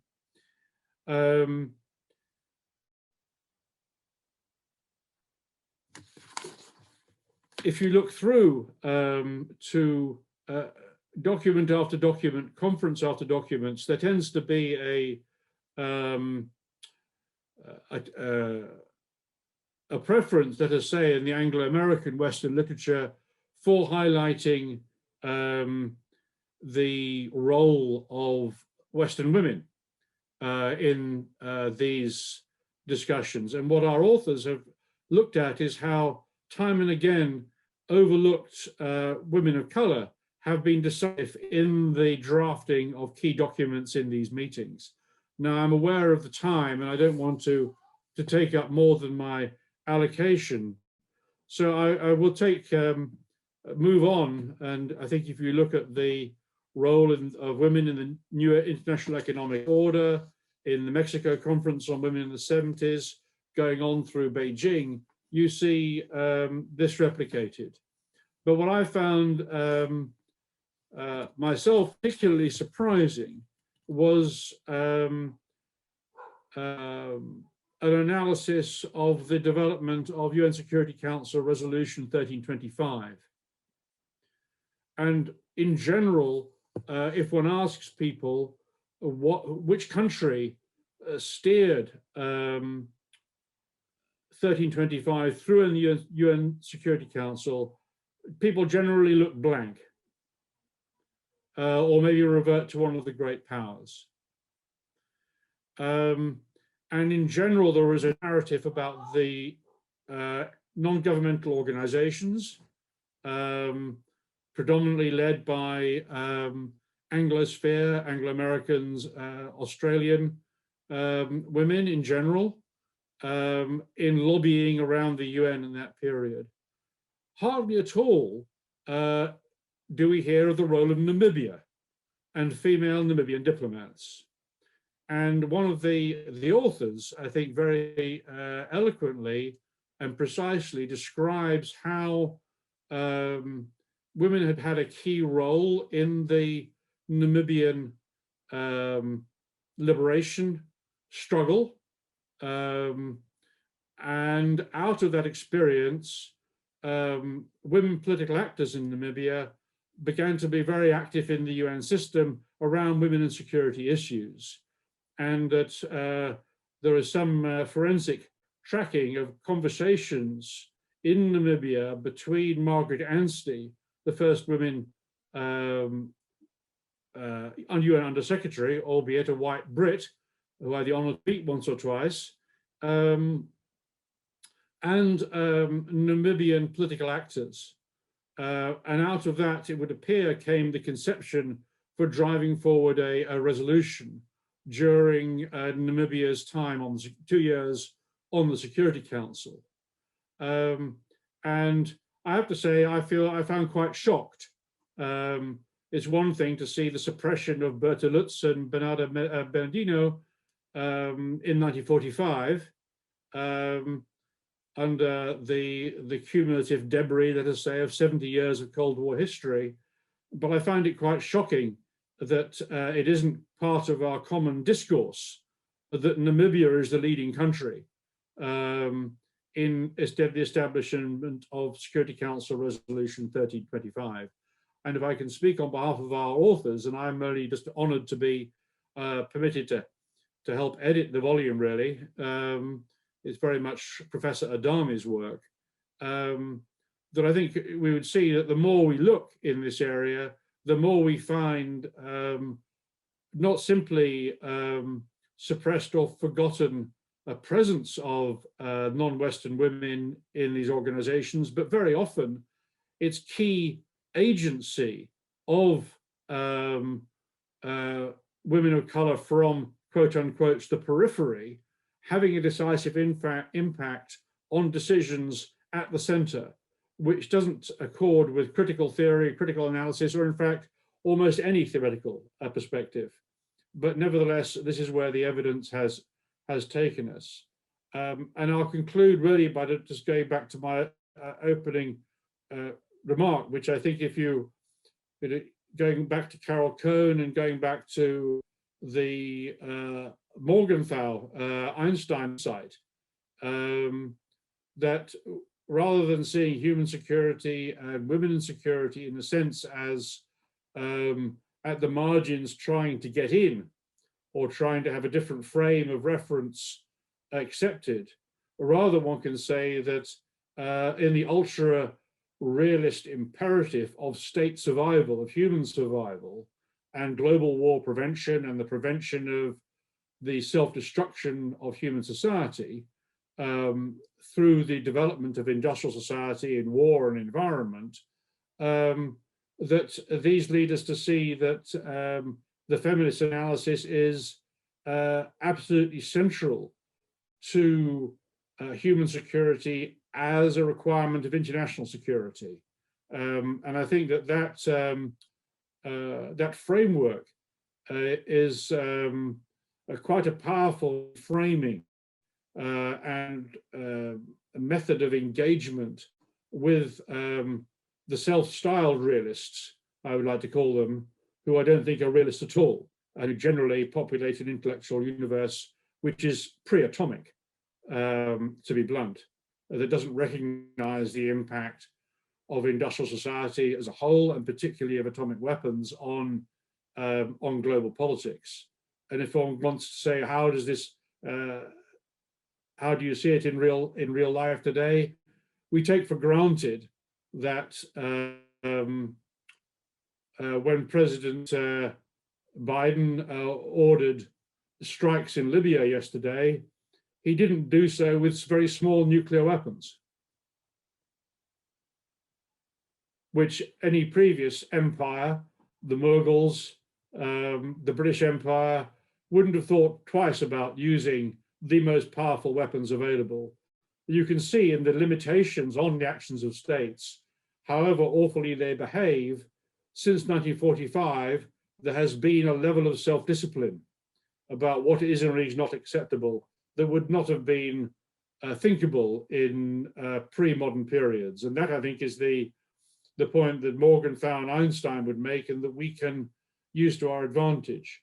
But all too often, I fear that we feel ourselves marginalized from debates, see ourselves as having to argue for, as it were, a transformative Kantian understanding, rather than arguing that the Kantian view is one that, of necessity, the ultra-realists at times of crisis, Churchill, Roosevelt, Stalin, at times of crisis had to adopt themselves, and provides a key route into global survival. In that sense, our human security and feminist agenda are ultra realist imperatives. And that, I think, is something where we can draw upon the phenomenal contribution made by female ancestors in the crafting of the international system we have today, and recognizing that so many of these decisive actors were women.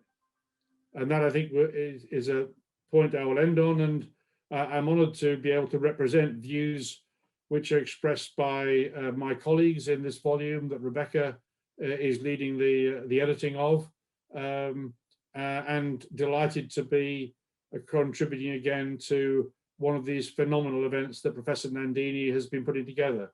So thank you very much. Thank you, sir. Thanks a lot for collaborating with us. I know how much I disturbed in your vacation time, holiday time, Christmas holidays. On 22nd, 23rd, I was writing you mails and you was replying me that I am in holiday, don't disturb me. So thanks a lot.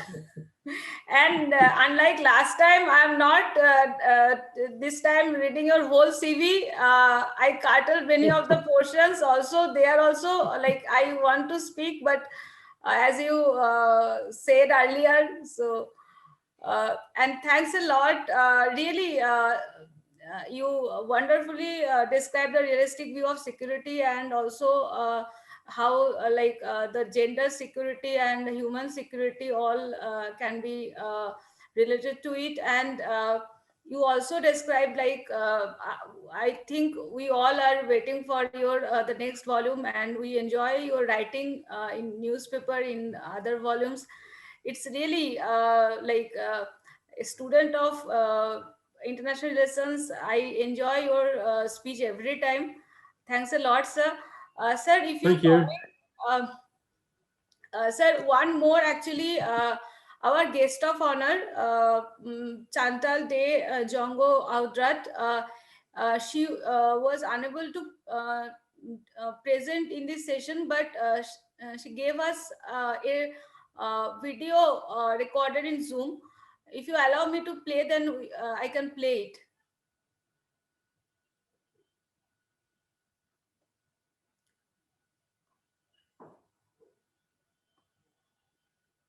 Sir, Dan, please.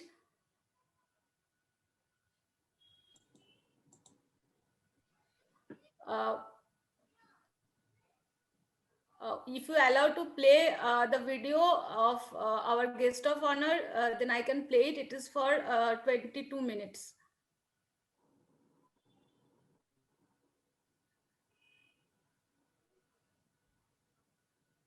Sir, should I play it? I'm not sure why you're asking me. Yes, of course. If you're asking me, I'm not sure. No, I need actually, you don't need my permission. This is your conference. No, sir.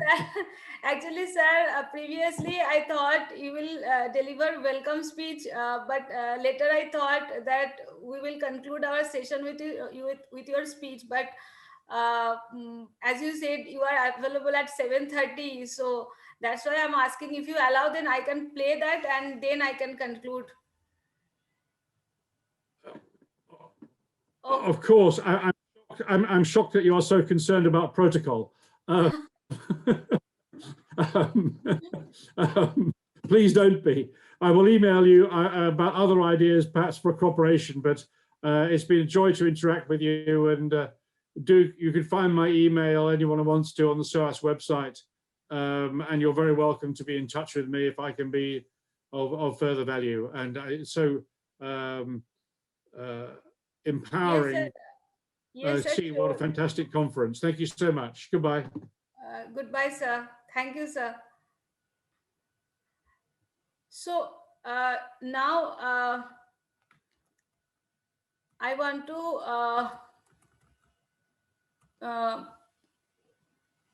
play the video recorded by our guest of honor for our seminar, Dr. Chantal de Jonge Oudraat, who is the President of Women in International Security, She was the founder and executive director of Stockholm International Peace Research Institute in small Cypre, North America, and many more to say about her. But without delaying, I just want to play the video. Let's see.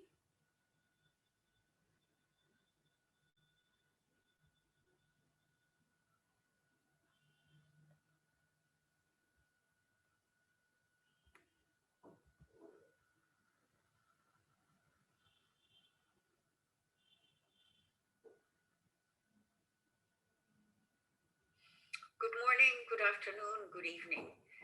In my remarks, I want to talk about the nexus between gender and security and the importance of the women, peace and security agenda. My remarks draw on a book project that was published last year. And the aim of this book project was to examine how gender and security are connected in both traditional military security issue areas such as armed conflict, terrorism, the behavior of military organizations, as well as in non-traditional human security issue areas such as population movements, economic development, environmental security, human rights. In each of these issue areas, we had an international group of scholars address four main questions. First, how have gender security issues been addressed in your particular issue area? What is the track record? Second, what are the obstacles to making progress on the gender equality agenda? Third, what drives progress, or who are the drivers of progress? And fourth, can we define a set of principles that should be integrated in policy strategies to move the gender equality agenda forward? Our main premise and bottom line is that the main policy goals of gender equality and national and international security are interconnected. You cannot fully understand the one without the other. And we also argue that this is a two-way street. Gender equality enhances security, and security enhances gender equality. One of the main findings from our project is that the sources of gender inequality and the obstacles to progress are fundamentally the same across functional issue areas and across countries and cultures. Of course, the specific contours of the problems and the intensity of the problems may vary. Of course, the obstacles to progress are more formidable in some countries than in others. And of course, they vary in form from one issue area to another. And the specifics may vary from place to place and over time. But what is most striking is not the differences, but the similarities across issue areas, across countries, and across cultures. Now, in my remarks, I want to talk about four things. First, I want to talk about the history and track record of the gender and security agenda. Second, I want to talk about the obstacles to mainstreaming the gender equality agenda. Third, I want to talk about the drivers of progress. And lastly, I want to talk about strategies for progress. Now, in 2020, we celebrated the 20th anniversary of UN Security Council Resolution 1325 and the WPS agenda, the Women, Peace and Security agenda.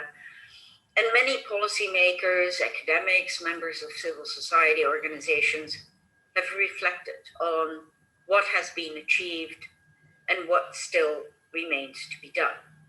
So where do we stand with the WPS and the gender and security agenda? How should we assess the history, the track record of this agenda? And for me, this is really a story about the good, the bad, and the ugly. Let's start with the good news. Where have we made progress? Well, first of all, we have a solid set of legal instruments that recognizes gender equality as a basic human right and which recognizes the interconnections between gender and security. Example, the UN Charter, the Universal Declaration of Human Rights, the 1979 Convention on the Elimination of All Forms of Discrimination Against Women, also known as the CEDAW Convention. Second, we have an international and national policy commitments, declarations from states that commit to the gender equality agenda. First of all, there is the 1995 Beijing Declaration and Platform of Action, which was really, the platform of action was really a broad political manifest in favor of gender equality. And many states have reaffirmed the commitments that they made in 1995 in 2020. We have, of course, the Women, Peace and Security Agenda, and we now have 10 resolutions of the UN Security Council. In 2005, states were encouraged to develop national action plans for the implementation of the Women, Peace and Security Agenda. And as of December of last year, we have 89 states that have adopted such national action plans, such NAPs, and that number is growing. We have regional organizations, including military organizations like NATO, the North Atlantic Treaty Organization, that have developed regional action plans and made gender mainstreaming a high priority. We've seen the adoption of the Sustainable Development Goals, and I would look in particular to the goal number 5 on gender equality. And we've seen states adopting feminist foreign policies. Of course, the first one was Sweden in 2014, but it was followed by Canada, France, Mexico. And then we have seen international and national bureaucracies increasingly mainstream gender in their practices. We've seen the establishment of and the nomination of special representatives for women, peace and security, or for gender equality. This was done, for instance, in NATO and in different countries, the United States, Canada, and other countries. And we have seen an increased number of civil society and women's organizations active in the security field. Lastly, in 2011 and 2018, the Nobel Peace Prize was awarded to 5 people who have really, I think, embodied the WPS agenda. In 2011, the prize was given to Lema Bowie from Liberia, Ellen John Sirleaf, also from Liberia, and Tawakkul Karman from Yemen, for their important peace-building work and for giving voice to women in peace negotiations. And in 2018, Dennis Mukwege and Nadia Murad got the prize for their efforts to end the use of sexual violence as a weapon of war. All this is very good news. That said, the implementation of legislation and of policy recommendations, of policy commitments, has been slow, limited, and uneven. If you look at representation, women remain underrepresented in both the economic and the political fields. In terms of peace processes, women remain a minority, if not absent from many of these processes. Too little money is set aside for gender equality and WPS programming. And I'm afraid that even less money will be available in the future due to the COVID-19 crisis. Gender perspectives remain missing in many foreign and defense policies. And humanitarian emergency operations often still have no gender perspective. And again, we've seen this in the COVID-19 response plans. As to the SDGs, they were already off to a slow start, but are severely compromised because of the economic consequences of the COVID-19 pandemic. And then in academia, gender remains marginalized and remains sidelined in curriculum. But if that is not depressing enough, let me tell you about the ugly. Violence against women goes on unabated and is on the rise. And again, I would point to the COVID-19 crisis, where we have seen violence against women being exacerbated and rising. Second, we have seen active opposition against the gender equality and the WPS agenda. We've seen the surge of patriarchal ideologies and neo-patriarchal leaders in Russia, China, the US, Brazil, the Philippines, Hungary, Turkey. In these countries, we have seen pushbacks and setbacks, most often in the form of restricting women's rights, including rights of civil society groups and women's freedom over her own body. The UN Secretary General, Antonio Guterres, recognized the powerful forces trying to roll back the WPS and gender equality agenda. So that is the track record. Looking at this track record, what are the obstacles, the main obstacles to making progress on the gender and security agenda? In our book, we identify 5 main obstacles to progress. First is the patriarchy.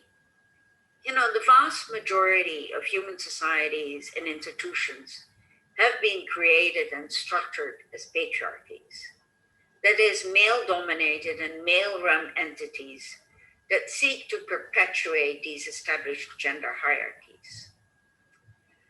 The patriarchy is about the idea that men should be in charge of all important matters. And this is inculcated, reinforced, and perpetuated through social units, such as families, communities, group cultures, as well as religious and national institutions. Valerie Hudson, an American political scientist, has argued that the sexual order established within societies between men and women is the first political order that molds all other orders within society. And she argues that for most of human history, leaders and their male subjects forged a social contract where men agreed to be governed by other men in return for all men ruling over women.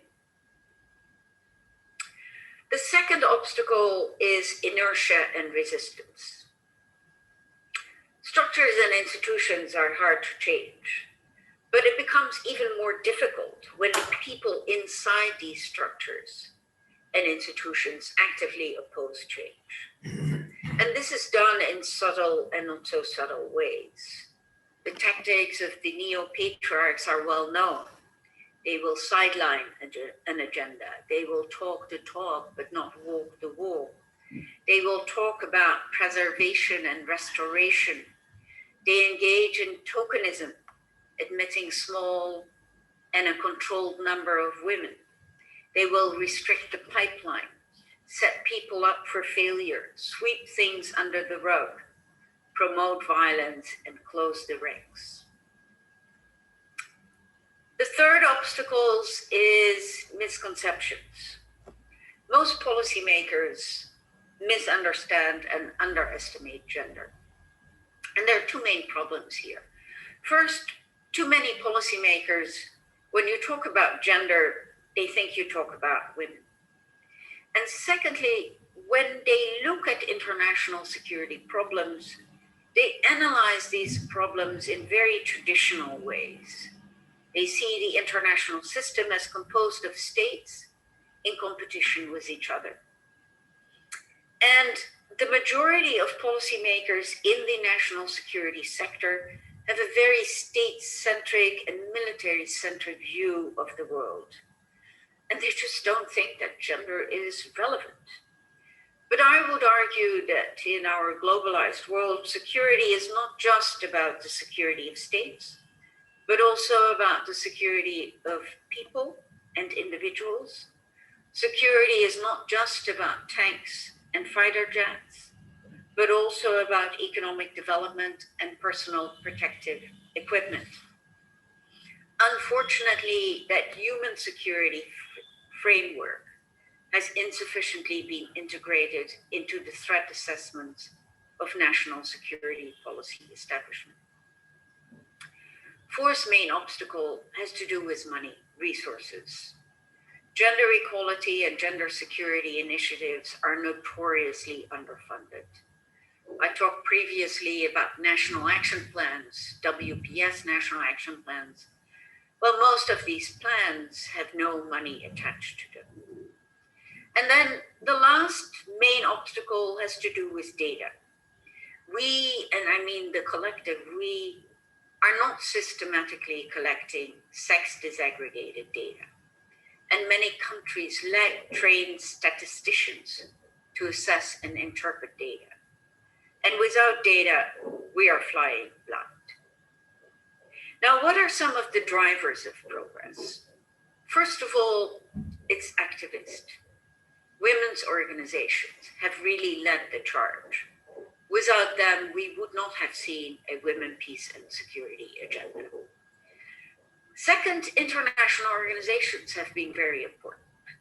They have been key in supporting research, key in developing policy guidelines, and key in helping women's organizations organize internationally. Third, progressive national governments. I already mentioned Sweden announcing its feminist foreign policy in 2014.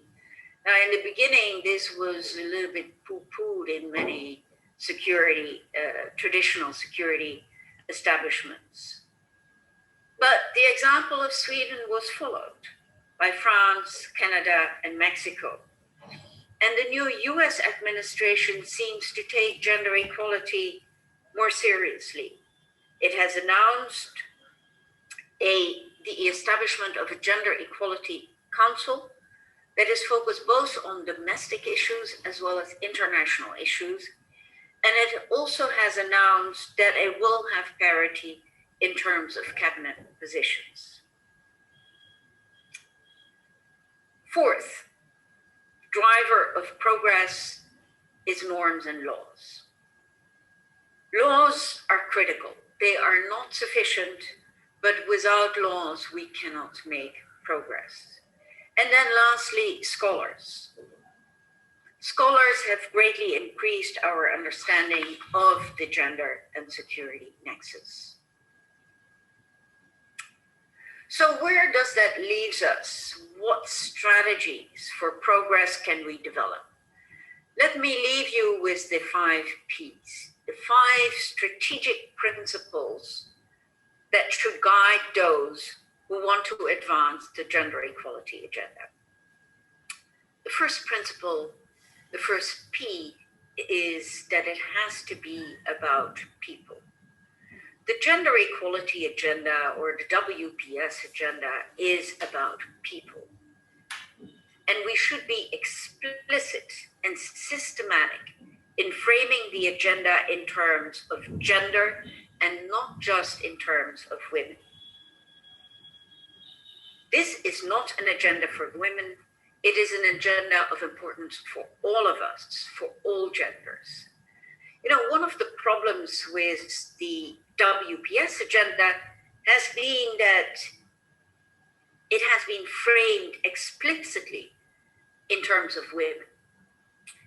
Now, this has helped to highlight the important role of women in security affairs, but it has also made it easy for the traditional security community to pigeonhole the WPS agenda as women's issues and to treat it as marginal and secondary.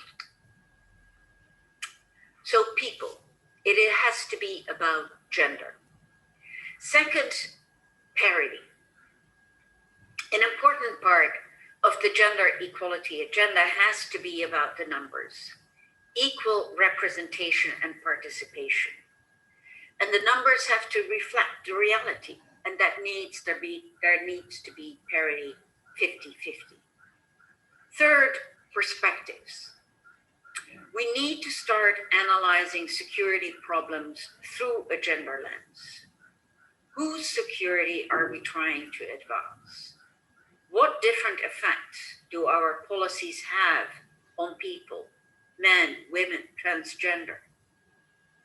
And of course, a good gender analysis will also uncover other inequalities related to race, ethnic background, class, sexual orientation.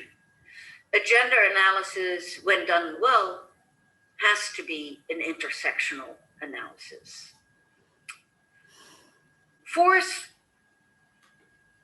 strategic principle is that we have to focus on policy.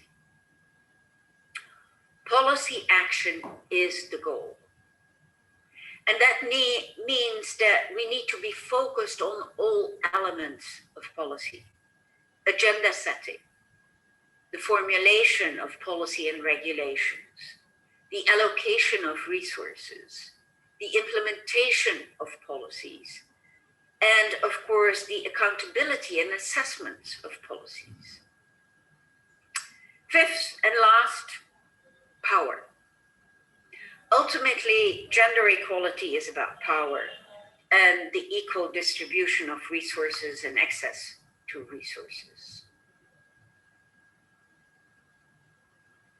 Changing the balance of power is not going to be easy. The patriarchy is the most deeply entrenched, institutionalized, pervasive, and formidable power structure in human affairs. And established powers will not give up power voluntarily. The gender equality agenda is a global, multidimensional, multi-generational campaign. But the outcome of this campaign is critical. The ultimate outcome is about gender equality, human equality, and international peace and security. Thank you.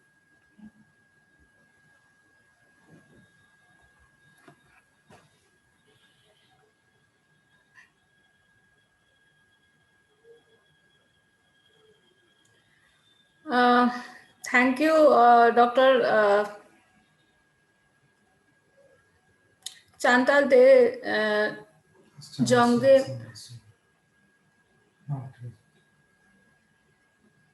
Oudraat, who is the President of Women in International Security, Washington, D.C.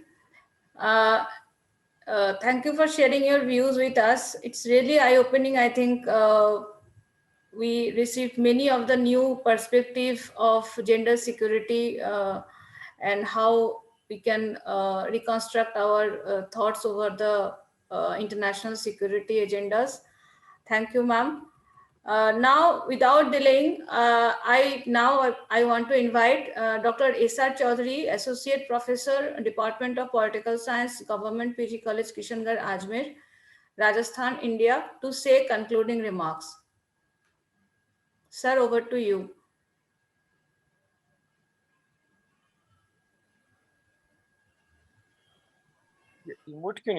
Hello. Good evening, everyone. I hope you all are healthy. This was an excellent international conference. I thank to each participant and organizing committee.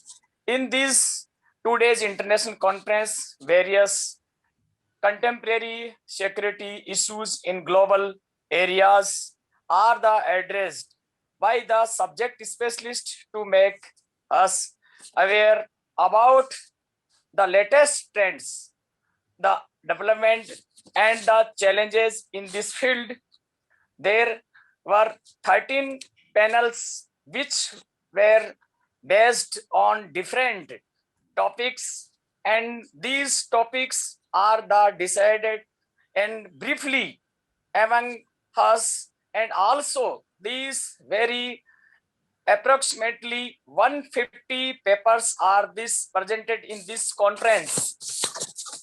I am glad that was present in this conference. One again, I thank you all of you.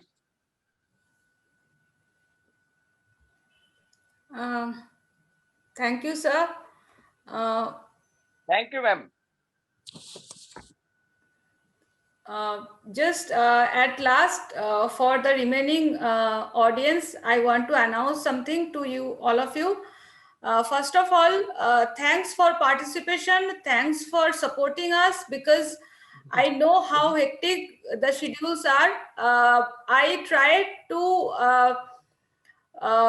have all the sessions in a way so that all of you can join. That's why there are no parallel sessions. Otherwise, generally in this kind of huge conference, people are organized in a parallel way. But I attended many of these kind of conferences, and I missed some of the best panels I want to listen to, but due to my presentation, I missed it.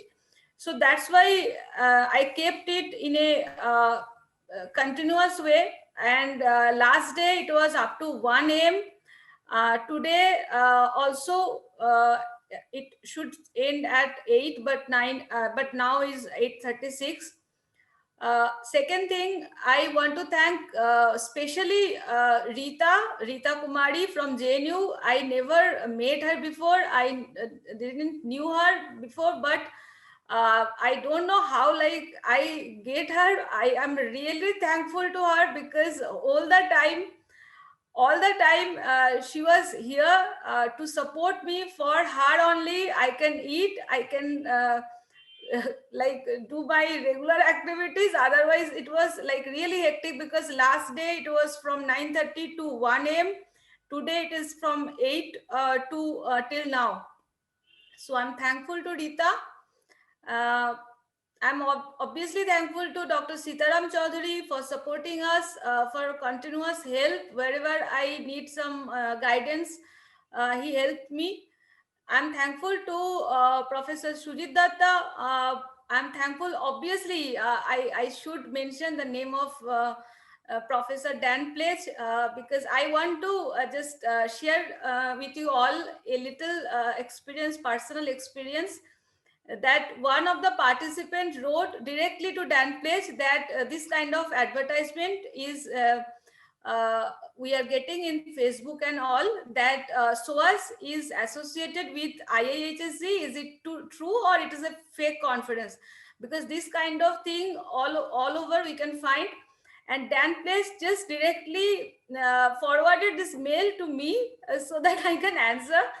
And it's a reality that SOAS associated with IIHSG and Chittagong University and also the government college Kishangarh, all are associated, so that in this pandemic situation this is possible. And I am also thankful that if you search gender security and global politics in Google Books, the first page, if you see, there are 4 names. These 4 names are in our inaugural valedictory session. And if you search the institution for gender security and global politics, you will get 3 names. That one is obviously UN Women, and other 2. And they are also part of our conference. Their director, their president. You just heard Chantal, Dr. Chantal from WIIS, Washington, DC. And also you heard Juliet Coleman, Professor Juliet Coleman from Security Women, United Kingdom. So, and also I want to mention that I thought there are 13 important themes we can make out of the main theme of gender security and global politics. And there are very like variety of papers we received, and all people actually worked very hard. And now I'm coming to the main thing for which I am telling you all these things.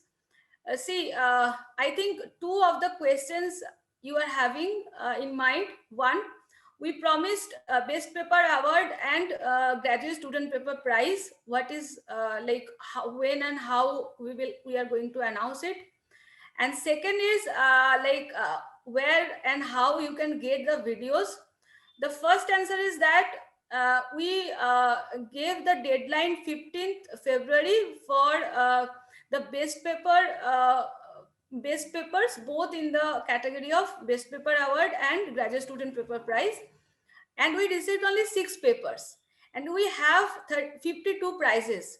So we decided to extend the dates up to 15th April so that we can give time to all the participants to write well and send us, so that we can send this for the judgment from the actual specialist of this theme, and we can get the right judgment, non-biased judgment. Okay, so I think in the next physical conference, what maybe we are having in this year end or the next year, we will give you the prize that is announced before physically. If someone is unable to come to the conference, then we will courier the prize amount and the medal. And the certificate that we will give, I think, up to September. So don't worry about that.